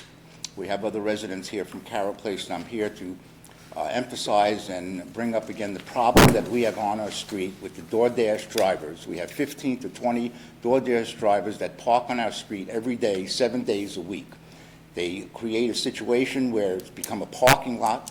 They park on both sides of the street, narrowing our exit and entrance into the street. It's become a dangerous situation. We have children on the street. They speed in and out when they get their call for deliveries. They stand in the middle of, today I almost hit one of them, they stand in the middle of the street socializing and discussing various issues. We need help from the council to resolve this issue. We don't want to live in a street that's become a parking lot. We're a suburban street, and we would like to maintain that type of situation. I've now brought this to the attention of the mayor and to others. Been told over 2 months that we're looking into the problem, the attorney's looking into the problem, the borough manager's looking into the problem, but no one's giving us any resolution or conclusion here. What can we do to resolve this situation? Yeah, so Mr. Lutsky, as I said in the email I sent to you on September 7th, and I'll read it here, I hope you had a great weekend. I tried calling you back on Friday, but whoever took your message wrote the wrong number. I brought this up during the council work session, so everyone is aware. Our borough attorney is reviewing ordinances in other towns to see if there is something we can replicate. If there's not something available to us, we can look at establishing no parking signs. I'll be sure to contact you on Wednesday with the updates from our attorney. So as I said, there is a lot we're doing. This is something new, and for those who don't know, with DoorDash and Uber Eats and all these new products, people could order lunch online through these apps, and then they deliver it over to your home. The issue with Carroll Place is where it's located is a center point for a lot of the surrounding restaurants. And as I said earlier in my comments, Fairlawn had more businesses that open than close. So we have some phenomenal food establishments. The word is out. So now these people are coming as far as New York to park on Carroll Place, so they're within the radius to pick up food at our local restaurants and deliver to our residents and the surrounding communities. Now, this is something new. DoorDash, Uber Eats was not around when I was first elected, so we are reviewing what we can do. So the first option is to see if other towns are having these issues and we could replicate an ordinance to enforce it. The other option is to look at the no parking. I know, speaking to the DoorDashers and the other people there, that 11 to 1 is when is their prime business. So if we are going to establish a no parking ordinance, it would probably be within those hours. The actual hours are 12 to 3. They 12 to park 3? there for 3 hours Okay. during the day. So, Mr. just Mayor. one second, sir. And then the other thing is we have had our police officers go and speak to them as well. So I wish government could move as fast as we would like, but there is a process, and we are going through that process. So once we're done reviewing the ordinances resolutions, then we will then look to do a petition within the neighborhood to establish no parking within Carroll Place. And what is the time span we're looking at here? Well, the You time know, span is Mayor, based- you're not the one living on the street and putting up with this situation. I mean, it's become a dangerous situation. I pulled in today, and they were in the middle of the street, right at the corner, right where the fire hydrant is and the stop sign, and they park right up to they cover the fire hydrant, and they park right up to the corner where they're not supposed to. I think it's supposed to be 50 feet back. I pulled in and almost hit one of them. When I'm being told that we're looking into the situation, I've been told now over 2 months that we're looking into the situation. If something happens on that, I'm going to hold the town responsible. I want something done. There's got to be a solution here. Think outside the box. I'm not on the council, but it's frustrating to be told that we're looking into a situation over 2 months now, and we have to deal with these people every day. When on the holiday, on Labor Day, there were close to 30 cars on the street. I guess because it was a busy street and a lunchtime situation because it was a holiday. It's outrageous. I don't disagree with you. Okay, but well- like I said, this is something new. It's not something we had 8 years ago. So what we have to do is our ordinances have to catch up with the time. I wish I could snap my fingers and say no parking or no Uber Eats delivery drivers on private roads in Fair Lawn. That's the goal we want to do, because the other issue we're going to have is once we establish the no parking signs on Carroll Place, they're going to move across the street. So we need to find a solution for Carroll Place and the whole community. And I hate to say this, but a month or two might seem slow to you, but in government speed, that is extremely fast. We are moving as fast as we can, and I haven't had a week where I haven't spoken to you or looked into this issue. And I can tell you, this is one of our top priorities that we are exploring. Okay. I appreciate it. You know, it's just, I don't have to tell you how frustrating it is. No, I agree with you. I mean, I come off, when I leave Borough Hall every day, I come off 208, and I always look down Carroll Place, and I don't disagree with any of your words. I've seen it firsthand, and I 100% agree this needs to be resolved. And I can assure you we're going to work on it, and it will be resolved. Thank you. You're welcome. Mayor, Yes. Jim, is it possible to talk to the police about maybe whatever sector is there to do a sweep by during that time to make sure people are obeying the parking laws and things like that? Thank you. Mayor, in addition, enforcement of the 3-minute idling laws? I mean, are they running their engines? They're very smart. They They don't go on people's property. They tend to stand on the sidewalk. They tend to, unfortunately, stand down in the middle of the street.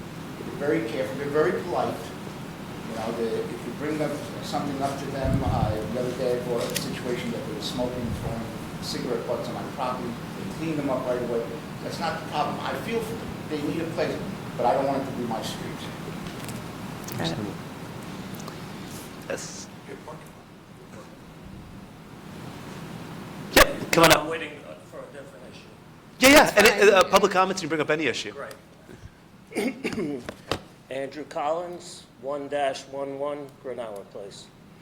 So I want to discuss a potential catastrophic situation with the building that's proposed for Plaza Road and Broadway. This is something that was a part of a fair share housing agreement. That's not the issue, and I want to be very clear that my property is close to there, and my property value with this building being built would go up, okay? It wouldn't go down. So my intentions here are pure and clear, you know, pure and direct and clear. So in this agreement between the council, which I think are victimized in the whole thing too, and I'll explain that later, is there was an agreement that the developer could build 18 units, and 2 of them had to be included for fair share housing. So with that agreement, the developer stretched as far as he could go. In fact,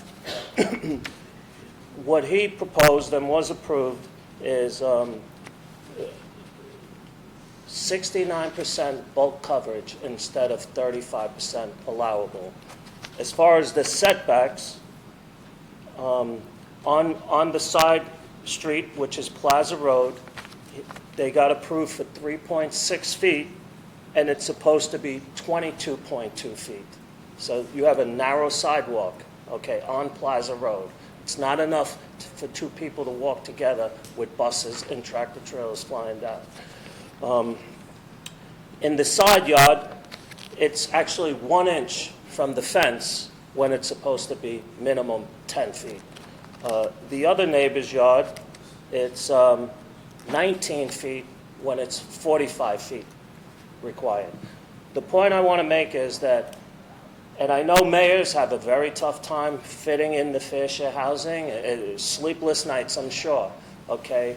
And I do know that when you put these things together, most developers work within good faith, it's made in theory, and they work within the parameters of what's allowed, okay? And I know in this case that this developer didn't do that.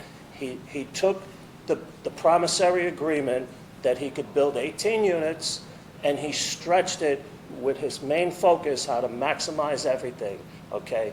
It ended up in the zoning board, right? And the zoning board, as egregious they thought that this was, including many said that it was a monolithic, gigantic building, it all went back to the council, made the promise that they could build 18 units, okay? The difference is you never looked at the blueprints, okay? You never analyzed. You thought that they were going to work in good faith, but at the end of the day, they didn't, okay? And what we have now, aside from, you know, the bulk variance being savagely attacked, the setbacks being savagely attacked, you currently have a situation where the garage entrance, okay, the testimony from the applicant's professional said it was 20 feet from the curb. Then when it was challenged after we looked at the actual drawings, they said it was 13 to 14. It's 13 feet, okay? So now you have an entrance 13 feet from the car lot. An average car is 16 feet. Any average car is 16 feet. So what you have is a car sticking out onto Plaza Road by 3 feet, okay? People, that's blocking the sidewalk, because if you're up to the door, any pedestrians walking by have to walk into Plaza Road to get by that car, with buses and tractor trailers and cars coming, okay? So the remedy for that they came up with is that we'll leave the garage door open during the day, okay? So how does that alleviate the safety issue at night? Does that safety issue go away? It's a safety issue 24 hours a day. That's not an acceptable remedy. This is a disaster that's waiting to happen. This should have never been approved.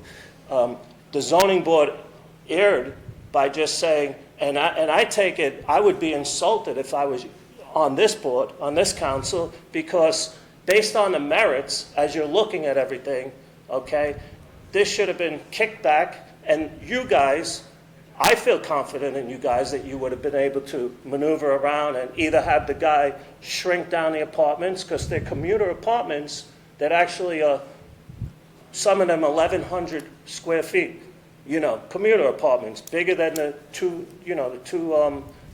bedroom fair share housing units that are stuck in the back of the building, by the way. So, you know, somebody has to step in. Somebody has to step in and say, this is wrong. We cannot have a building go up, okay, that you're going to say you're going to leave the door open, and how do you enforce that? How do you enforce that? Let's just say the guy don't want his wife coming downstairs in an enclosed garage at 8:30 in the morning. I'm going to close the door. You think I want some loiterer that's going to pounce on my wife? No, that door will be closed, okay? I guarantee you that. How is that going to be enforced? And why is this being allowed? Why is the safety of the community being jeopardized? Why didn't the zoning board kick it back on safety reasons and said, You promised 18 units. Get them to shrink them down so we can alleviate these safety issues and every other issue. Because you don't need 1,100 square foot, one-bedroom commuter apartments. If they're commuter apartments, 600 feet, 700 feet max, building shrinks down, you get rid of the gated garage. They built, the planner stated that we, in this day and age of Amazon, we built an extra large mailroom in anticipating all the deliveries. And I bet you there'll be a ton of deliveries. If you know Plaza Road, where's the truck gonna park? Now, if you were shrunken down and you had an open parking lot, the truck could pull off the route, get out of the way, and problem solved. So, I mean, this is a disaster waiting to happen. And for me, the zoning board, they usurped their authority to rezone it, basically. You know, the shenanigans that went on, I don't want to talk about your colleagues or anything, but things that went on were inappropriate to get this thing put through just so it didn't have to go back to you guys and girls, and so you would have to deal with it, okay? Kurt, man. And what I'd like to do, and you don't have to comment if you can't comment, but I have some pictures. I would like to hand them to you. I have a report of all the accidents when we went through this of the prior 3 years with bodily injury and harm right at Plaza Road and Broadway. I would just like you to take a look. If you can just hand those to the municipal clerk, he'll be sure to copy those and give them to everyone. I'll wait.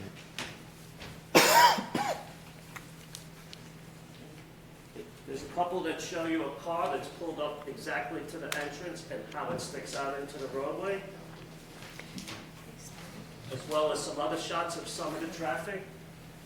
Here's the prior 3 years from when that application was submitted, showing exactly at that location, all the bodily injury and property damage.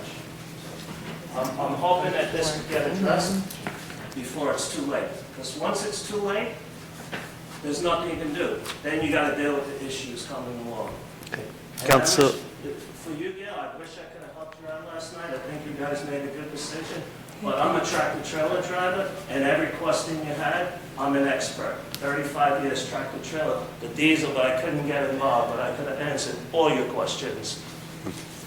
And sadly, I couldn't. Not that it would have interfered with your decision, but there were some things that it would have been good to know, because you're gonna, same thing, the town is gonna have to live with some of these issues. And, you know, knowing that, if it, you know, helps you in your decision making, but I agree with your decision. I think that it was okay. So. Thank you, Mr. Collins. Yes, Councilmember Ryan. So, there's a lot, but the zoning board's an independent board. It's a judicial body. We have no control over them. We have no say over them, and we've said this over and over and over again. The group of residents who, correct me if I'm wrong, is litigation still going on this? It is, yes. Okay, Yeah. so I don't think it's appropriate for us to comment when you guys are suing us about it. Yeah. I take issue with a lot of your facts and procedure, because I don't believe the way that you're reciting it is accurate. Please challenge me on it. Please Again, challenge me. it's not for the zoning board to kick it back to us for us to make a decision on any of that. It's just procedurally, it's inaccurate. But again, we're in litigation, and I'm not going to get into, you've made some allegations that I think are they are what they are. I'll let them sit. But again, this is a zoning board decision that's currently on appeal from you and several residents. Yes. It's inappropriate for us to comment on it. And I get that. But you come to us asking us for a remedy that you keep saying you hope we can do something, but there's nothing in our power currently that I'm aware of that we could do right now. Well, I mean, and what I'm asking you is, if you analyze the situation, and it's in the name of the community to prevent something very bad from happening safety-wise, I mean, you can look at, you don't have to comment, but you could look at the pictures, and anybody could look at those pictures and seeing a car at the gated entrance sticking 3.5 feet with people walking around it and know that's a major problem. As far as my allegations against the zoning board, yes, when you have a zoning board that no matter how bad this project looked on its merits, they always went back to the council promise that these guys that these guys could build this, and the zoning board attorney is quoted by saying, I guarantee you if this gets denied, they'll sue the town, they'll be back in here in 6 months and this building will be built, okay? And you have the town attorney saying that if we deny this, you're opening up fair share housing to the builder's remedy and You're familiar, lawsuits. you just drive down Plaza Road and look to your right. You'll see what happens when that sort of intervention happens. A project that was supposed to be half the size is now double the size. Okay, And I find it very hard to believe that if the zoning board, this got approved just because of the fair share housing inclusion, okay? I find it very hard that if the zoning board ruled on it based on its merits with the detrimental criteria on a D variance and C variance, that if it went back to the council, that they couldn't have figured something out, okay, that would have been safer for the community and appeasing to the developer, okay? That is hard to believe. Sorry. Mayor, we're well past the 5-minute limit, and I think since this is a litigation matter, I believe we should just stop the... Sure. I'm just going to say, so just real quick, Mr. Collins, I got your voicemail message. I did return your phone call this evening, so you might have a voicemail message from me. But I do appreciate, I know this was a couple of years ago, I met with you in the neighborhood around there, and you showcased everything. And I will say, generally, because in litigation, I don't want to speak on anything specific, but speaking to the borough attorney in Paramus, Paramus is currently developing over 2,000 units. Franklin Lakes, it was in the paper, are doing 600 units. The state of New Jersey needs to do a better job when it comes to affordable housing, because once Chris Christie got rid of COA, it pretty much weaponized developers. And that's all. Okay, yeah. It's 2 units that could have been fit somewhere else, or made it a little more manageable. But will can I have, will the council look at the pictures at least without commenting? Yeah. And then at the end, I maybe could get them back? Of course. Okay, Yeah, thank you. we'll scan them. Okay, The clerk will email out, and then if you want to come back to Borough Hall, we could bring them back to you. Okay, thank you. Oh, is it okay, like, if you come back tomorrow for the pictures, or Thursday? Okay, great. I'll come back tomorrow. We'll make sure I let you know. Thank you. Okay. Anyone else with public comments?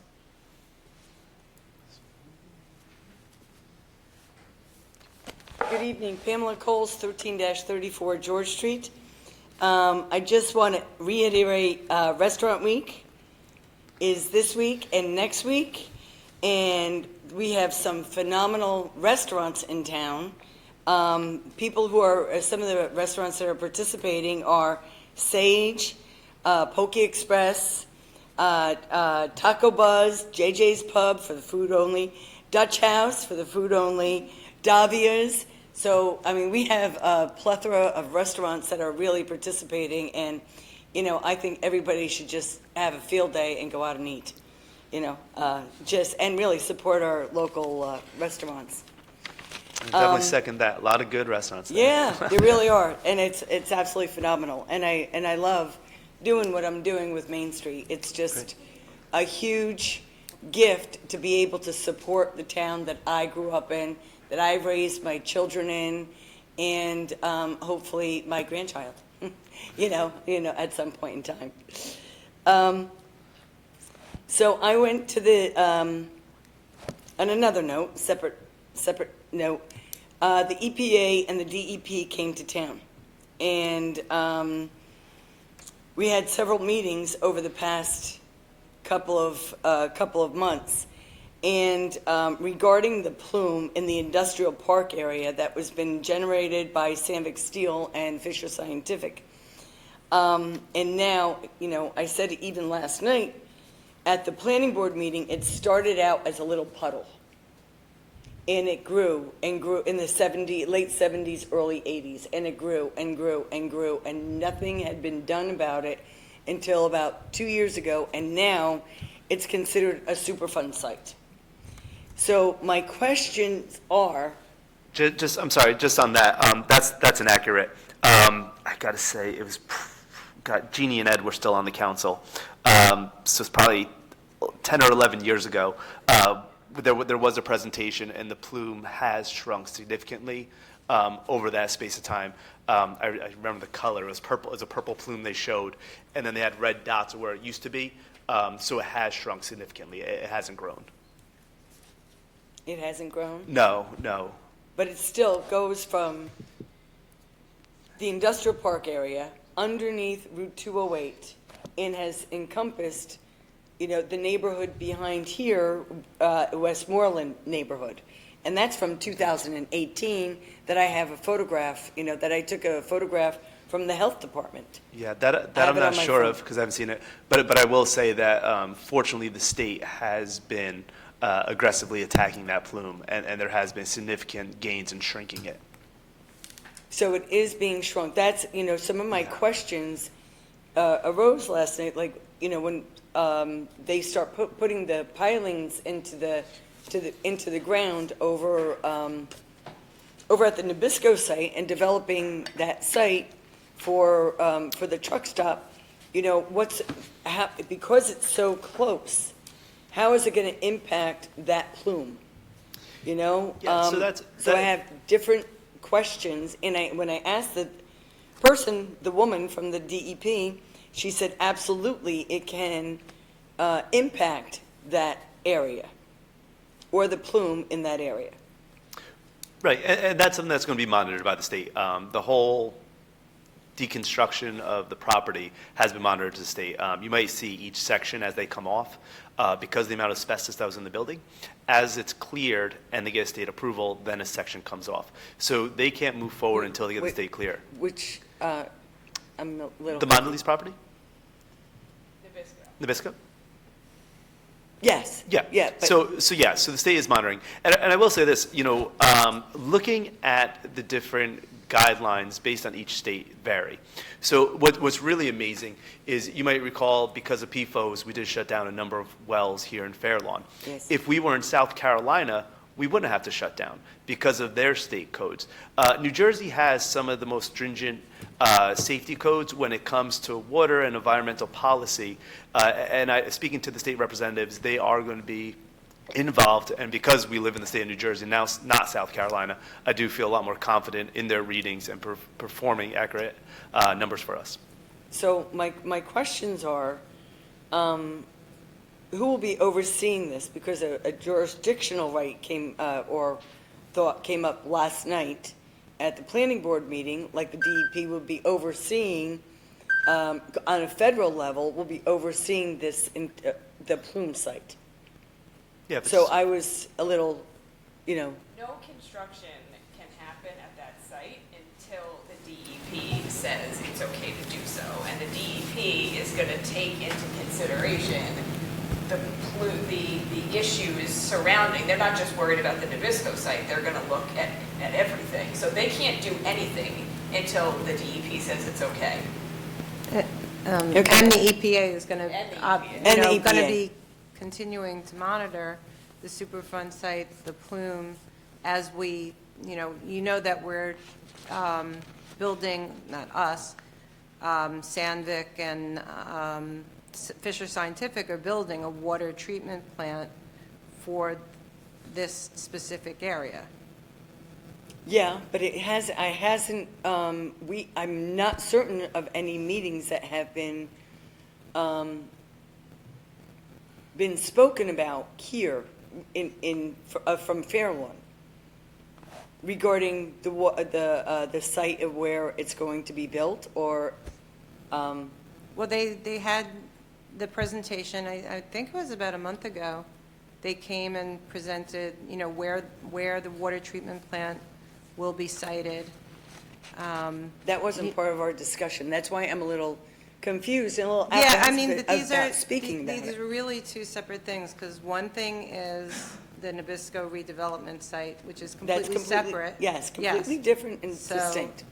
Right, but there is going to be a water treatment plant built specifically to deal with the contamination of the water table, the plume that you're referring to. It's in the process of being built. I mean, the site plans are being developed. They're actually going to be reviewed by the council. I personally have been working with the engineering company not personally, in my capacity as liaison to the Shade Tree Advisory Committee, to make sure it's, the greenest possible water treatment plant site, to make Yes. sure that there is limited disturbance of the vegetation that's there. So, that is being overseen by the EPA, and it's being remediated. And it's separate from the plan that was last night, so I'm not sure. Well, it came up inside of the comments from the planning board regarding the jurisdictional rights with the EPA, and it clicked, because somehow they're both intertwined at the same time or connected at one point, regarding the plume and the building itself. And the plume is separate from the site, and I'm real clear about that. But I just wanted to see who has jurisdiction over, what stage are we at. Now I understand from what you're speaking about is that you're now looking at the developmental stage of the water, the filtration facility. Mm-hmm. Right? So that's, those are Right. certain questions that just came up in my thoughts as I was listening to from last night. I have to say, I know that this is a time for public comments, but Yes. do you want? But I would be happy to sit down and meet with you at another point, because I've spent so much time going through all the water issues, trying to understand the water issues, and I'm on the planning board and Yeah. spent months and months on that site plan application. That would So be I'd be happy phenomenal. to sit with you and, go through these issues. That would and be talk to them absolutely at a phenomenal. different So point. we have a little bit more understanding and, at least and more education, because that was not spoken about when we met with the EPA and DEP in late August, I believe. That was not spoken about. So, and thank you for that. Thank you You're for the welcome. offer. Appreciate it. Thank you.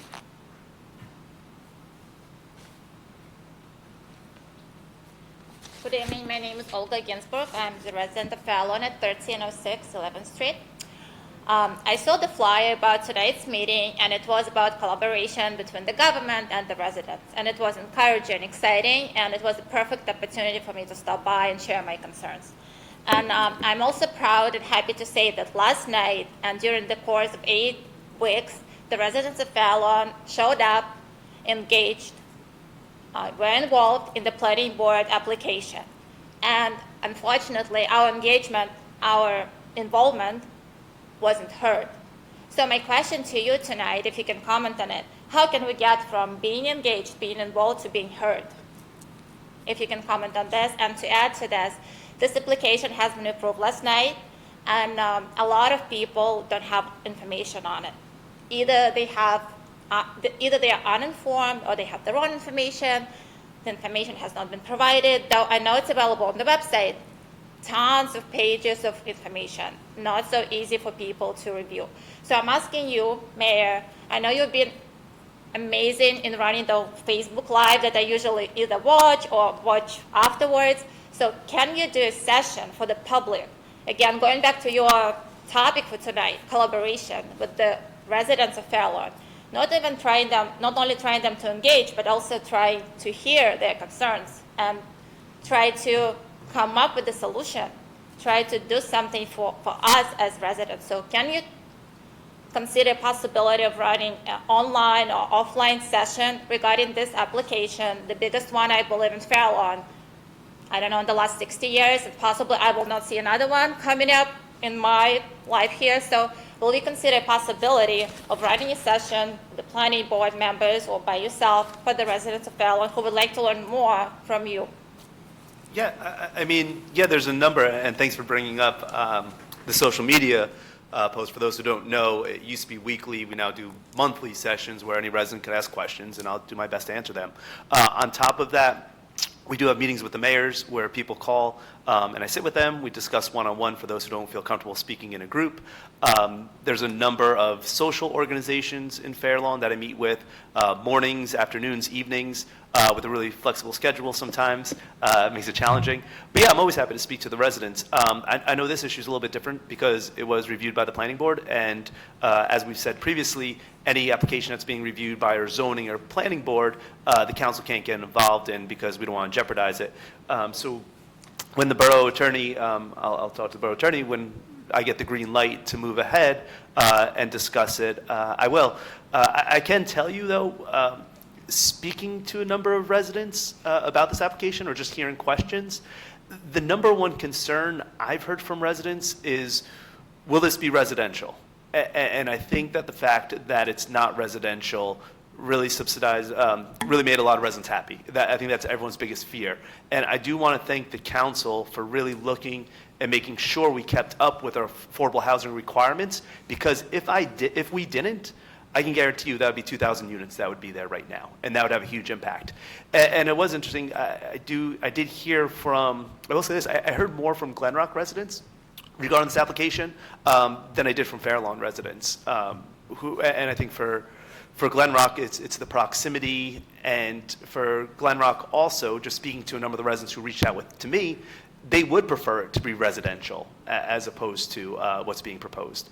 So yeah, once I get the green light, I would love to speak to anyone who wants to talk. I think the reason this government has been so successful over the last number of years is because we have opened it up to the public, and we've taken all that input. So it's really your government and all of our government.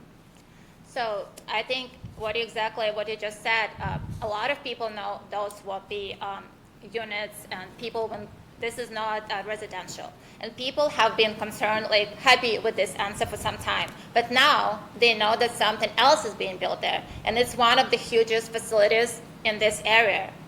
There is nothing like this here.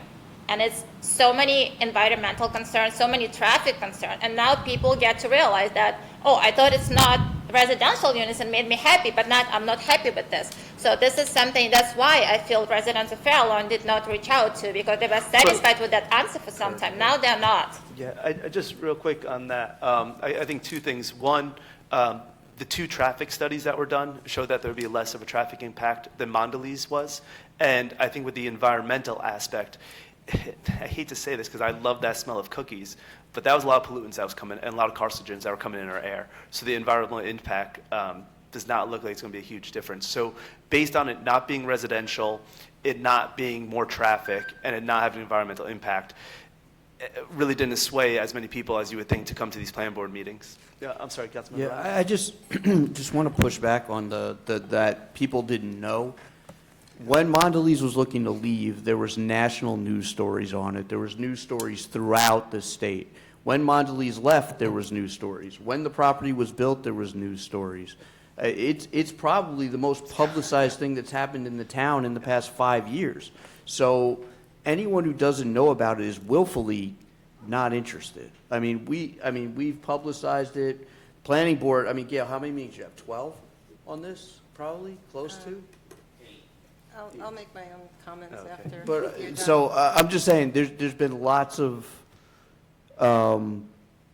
availability for people to get involved. I know there's a Facebook group that's specifically set up just to oppose it, and they urged people, and other townwide groups urged people, and I think last night you saw that people made a decision. And I know we all appreciate engagement, and I think engagement is vital, but engagement leads to a conversation. And when I was a kid, I actually went to my town council a bunch of times regarding bike lanes, and the bike lanes that I advocated for never got put up. But it doesn't mean that my engagement wasn't worth it, and it doesn't mean that they didn't listen. There were DEP guidelines and other guidelines. So, I know you're very active in the community. I know you're active, especially Memorial, and we want you to please stay involved and be a part of it. Your voice is important to us, so don't feel like, you know, you may not have supported the eventual result. Doesn't mean that your input isn't valuable, and it's important to us, or at least I would think I could speak for everyone when I say that. So thank you. Thank you. Mayor, to continue on that, I mean, that exact point, the application that came to the planning board at the first meeting, and there were 8 meetings, we spent more time on that application than any other application that we worked on since I've been on the planning board. You know, it felt like the biggest application combined, you know, than all the other applications we had. But the application that was at the first meeting and the application that we did approve last night, those are 2 very different applications, and it's because of the engagement of people like you, of, you know, Fairlawn and Glenrock residents who were concerned about the application. You were here. You heard the list of concessions and conditions that the developer made. It's going, you know, a lot was made about the contamination on that site, those environmental issues, and I'm very concerned about those issues. But that was the contamination that was caused by Nabisco, and the developer that brought the property is cleaning that up, and nothing's going to happen on that site until the contamination is remediated. So it's going to be just as you know, if that had sat there empty, that contamination would have remained there. It would have, you know, seeped into the ground more, into the groundwater, you know, like we were talking about before. So I do feel in that aspect, you know, environmentally, it's better. You know, I don't want to go into all of the reasons that I personally did vote in favor of it, but the other aspect is, you know, that Nabisco had a Class 5 emissions permit, and this one doesn't need that. There's going to be a much lower level of air pollution coming from this site than there was during Nabisco. It's not more than nothing, and I wish it was nothing. I wish, you know, we had the $145 million like Greek Development did, so that we could buy that property and make it into a 40-acre park. But it's private property, and we don't have that kind of money yet, but we're working on it. We have $20 million in the surplus, so we might get there. But I don't want you to feel that your engagement wasn't heard and wasn't important, because it was very important to everybody on that planning board. You know, and everyone sitting on the planning board is a resident of Fairlawn and is someone who cares about it and who had input into making that application a better application. Thank you, but I do feel, and a lot of people share my concern, that our voices have not been heard. We do. A lot of people, they feel very disheartened after last night, very upset, very disappointed how our concerns have been heard, or rather, I said not have been heard. And going back to Brooklyn's environmental report or impact, I personally always like to follow up. So I have a long chain of emails with DDP, with EPA, and nobody able to provide an answer what kind of cleanup is being planned, scheduled. There is no answer simply. So I looked in the master plan, and there is I think page 26 mentioned that Borough supervisor can request documentation from the developer and update us, the residents, what is going on. So I'm not asking you to do the job, I'm just asking you to provide information to the residents, make sure you stay on top of it. So this work is being done and being done correctly. Of course, definitely will. So I appreciate it. Thank you so much. Thank you for coming in.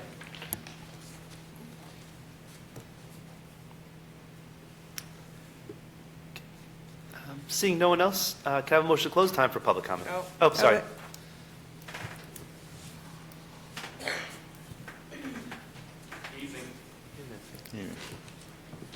Jim Corcoran, 2-10 35th Street, Fairlawn, New Jersey. I'm the police lieutenant that was fired by the borough on the 15th last month.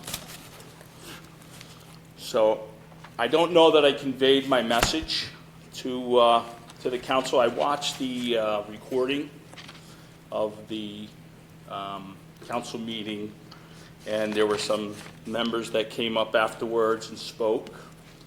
And the message that they got was that the council meeting doesn't participate in discipline or hiring or firing. And that wasn't my point, okay? For me, it's too late.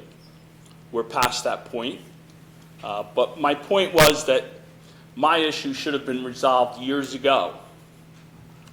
It should have been resolved through a better process than is currently being used here. I feel the grievance system, the dispute resolution system, and the disciplinary system here is corrupt and broken.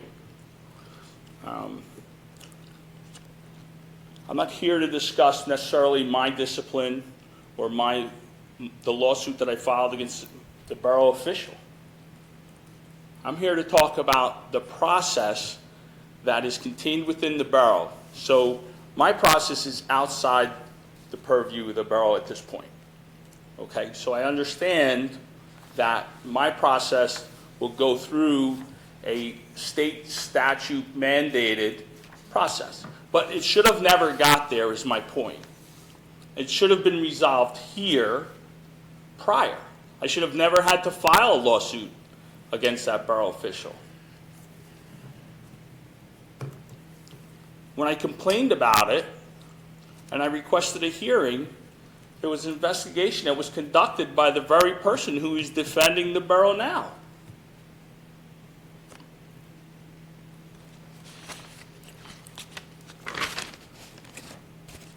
So I have a few questions for you, and I hope you can answer them. Who supervises the borough manager?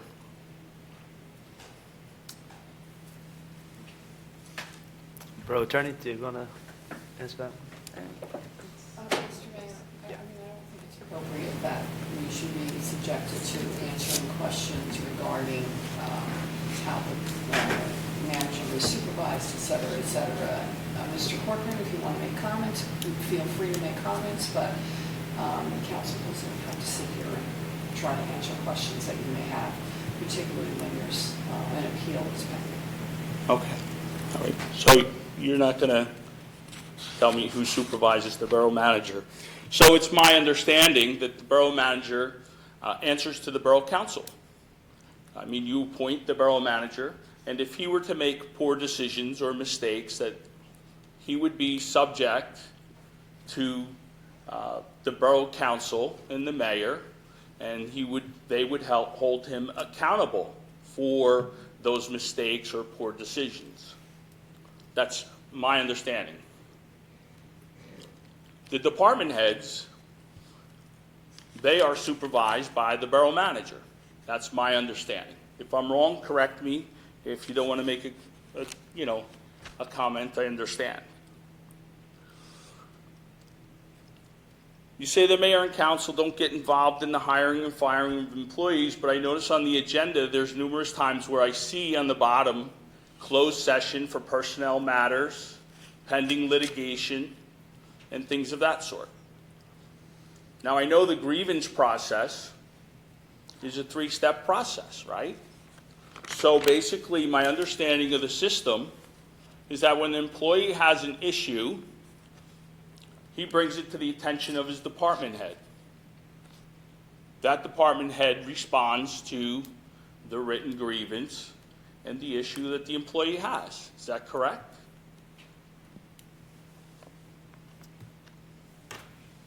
We're not involved in that process. Well, in the 3-step process, according to the process in the handbook, you are involved. The first step is the department head.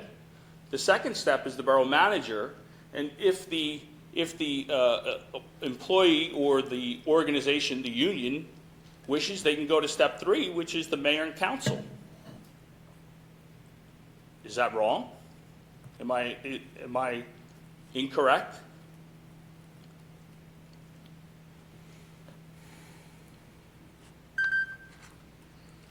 So in this 3-step process, you're involved in the disciplinary aspect, the dispute resolution aspect, and subsequently, the hiring and firing aspect. And you're responsible for the actions of the borough manager.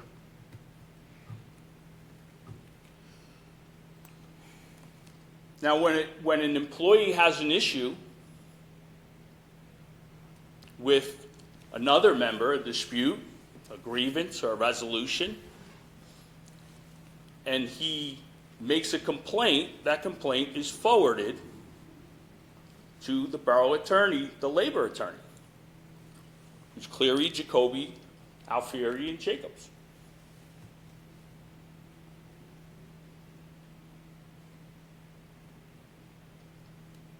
So if I have an issue with someone, at that point it's forwarded to them. They conduct the investigation. Okay?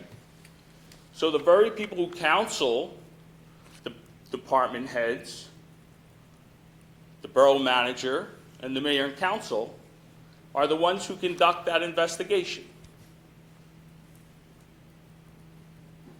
So if I make a complaint and it's investigated by the borough, the labor attorney, they're the ones who conduct that investigation. And they're the ones who end up defending the borough if it results in a lawsuit, like mine did. How is that objective? It's not objective. I personally feel that they basically just collected information to defend the borough at a later date.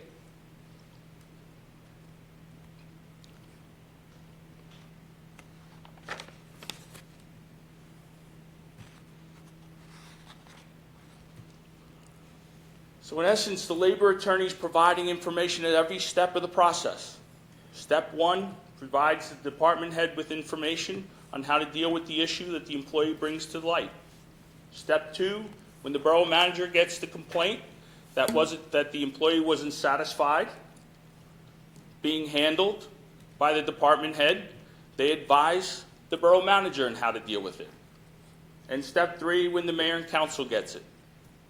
And then, we're not happy and it's in an investigation, it involves an investigation, they're the ones conducting the investigation. Now, if you're not answering the question about how this works, you're definitely not going to answer the question about how many investigations have been conducted in the borough by the labor attorney because of complaints from employees. Mr. Corcoran, it's very nice that you're going through all these hypotheticals, but I think the council made it very clear, and it was made very clear at the last meeting, when you were fired, or prior to that, when the report was made to the council that you were fired by the borough manager, that the council, the mayor and council had nothing to do with your discipline, firing, etc. So it's very nice you're going through these hypotheticals about this, that, and whatever, but it's not going to serve any purpose because it's a hypothetical. Again, the council had no involvement in your discipline, in your ultimate firing. There's pending litigation, and with respect to the process that you're talking about, I think that's also negotiated with your union. So there's really nothing for the council to answer on any of the points that you're making. Okay, so you're not understanding my position. They need to look in to change the system. Okay. The way... Then if that's your position and that's what you should be expressing. And that's what I'm telling you. Okay. I'm explaining to you how the system, because I would ask you how the system works, but you won't answer. You're saying that you're not going to answer my question. Well, you know how the system works because you're going through it step by step. And I'm telling you, you're just giving some hypotheticals as to why you believe the mayor and council was involved. They're not hypotheticals. They're how the process works. And ultimately, the issue is that the process is broken. The system is broken. It needs to be looked into. Somebody needs to force an investigation into how this system can be made better. Are you referring to civil service? Am I what? Referring to civil service? I didn't hear what you said. Are you referring to civil service? No. Civil service system? No. The system here, your grievance system. The process. The process, yeah. It's not our grievance system. It is. No. The union's They're two separate things. thing, so I don't know The which disciplinary grievance system and the grievance system are Right, two so which one are separate you talking things. about, the grievance system or the disciplinary system? Because the grievance system is set by the union. Right, it's collectively bargained. Correct. Your representatives agree to To the. that grievance process. Who conducts the investigation if there's a complaint made by a borough employee? But we're going back to you asking questions again, which I just said you weren't going to answer. Hey, that's not. You know, It's the borough's process. Number two, I think, and I'm pretty sure I said this at the last meeting, and it was just brought up here. It's a negotiated process. So the PBA, the state PBA, this, whatever, powerful unions, complain to them about it. I'm not saying only the PBA. I'm talking about any employee who makes a complaint, there's an investigation conducted, and it's the borough's process. It's not the PBA's negotiated process. It's not that system. It's your dispute resolution system where there's a problem. And to be honest with you, I feel kind of offended that you guys aren't even looking into it. I mean, nobody even reached out to say, hey, what are you even talking about? You know? Well, Yeah, go ahead. first of all, we're in litigation with you where you're suing an employee of the borough, and your litigation involves supervising, instructions given by people, things like that. I mean, it concerns me as a litigant that you're here speaking about these types of issues without counsel. And that you're essentially trying to get interrogatories out of us, which this is just completely improper. I mean, and in terms of the grievance system, all our grievance stuff is collectively bargained. The blue and white has their own issues. I mean, as far as I'm aware, I mean, so it's not like somebody in DPW doesn't have a representative who collectively bargains the grievance process. Plus, there are certain statutory reasons why certain things have to be investigated in certain ways. There are certain types of human resource complaints that have to be dealt with in accordance with certain ways and certain processes. We don't have like the fair lawn method of doing things. That's just not accurate. And I just don't think this is productive at all. And just, you know, not only is there litigation, but it's my understanding that there's a pretrial conference it's scheduled for next week. So it's a litigation at a very advanced stage, and there's a process for that as well, and that process needs to be played out, but it can't be played out here tonight. I'm not planning on playing it out tonight, and it really, in my estimation, has nothing to do with that. And I've excluded those issues that I have, and just speak from my experience, right? So it's not necessarily my specific issues I'm talking about. It's issues with the process that's used here and the way to go about it.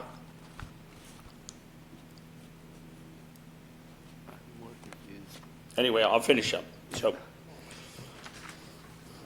the issue ultimately results in the loss of highly skilled officers. Okay, you have Derek Basnick, who basically ended up filing a lawsuit against the borough, and he ended up being pushed out. Their biggest issue with me is they want me to retire. Okay? When you have a bully culture and they force out the opposing views, the only thing you're left with is the bully culture. It's important that this is addressed. And the process that we have in place at this time does not allow it to be addressed. and it needs to be.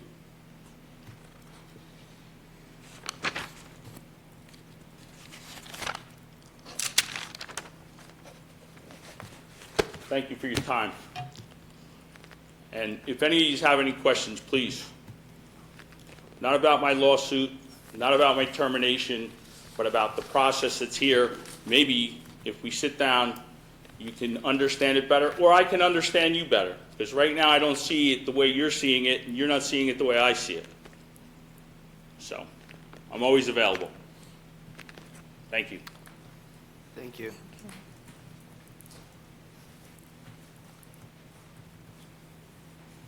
So just for people who don't know, our form of government does not involve the council in hiring and firing.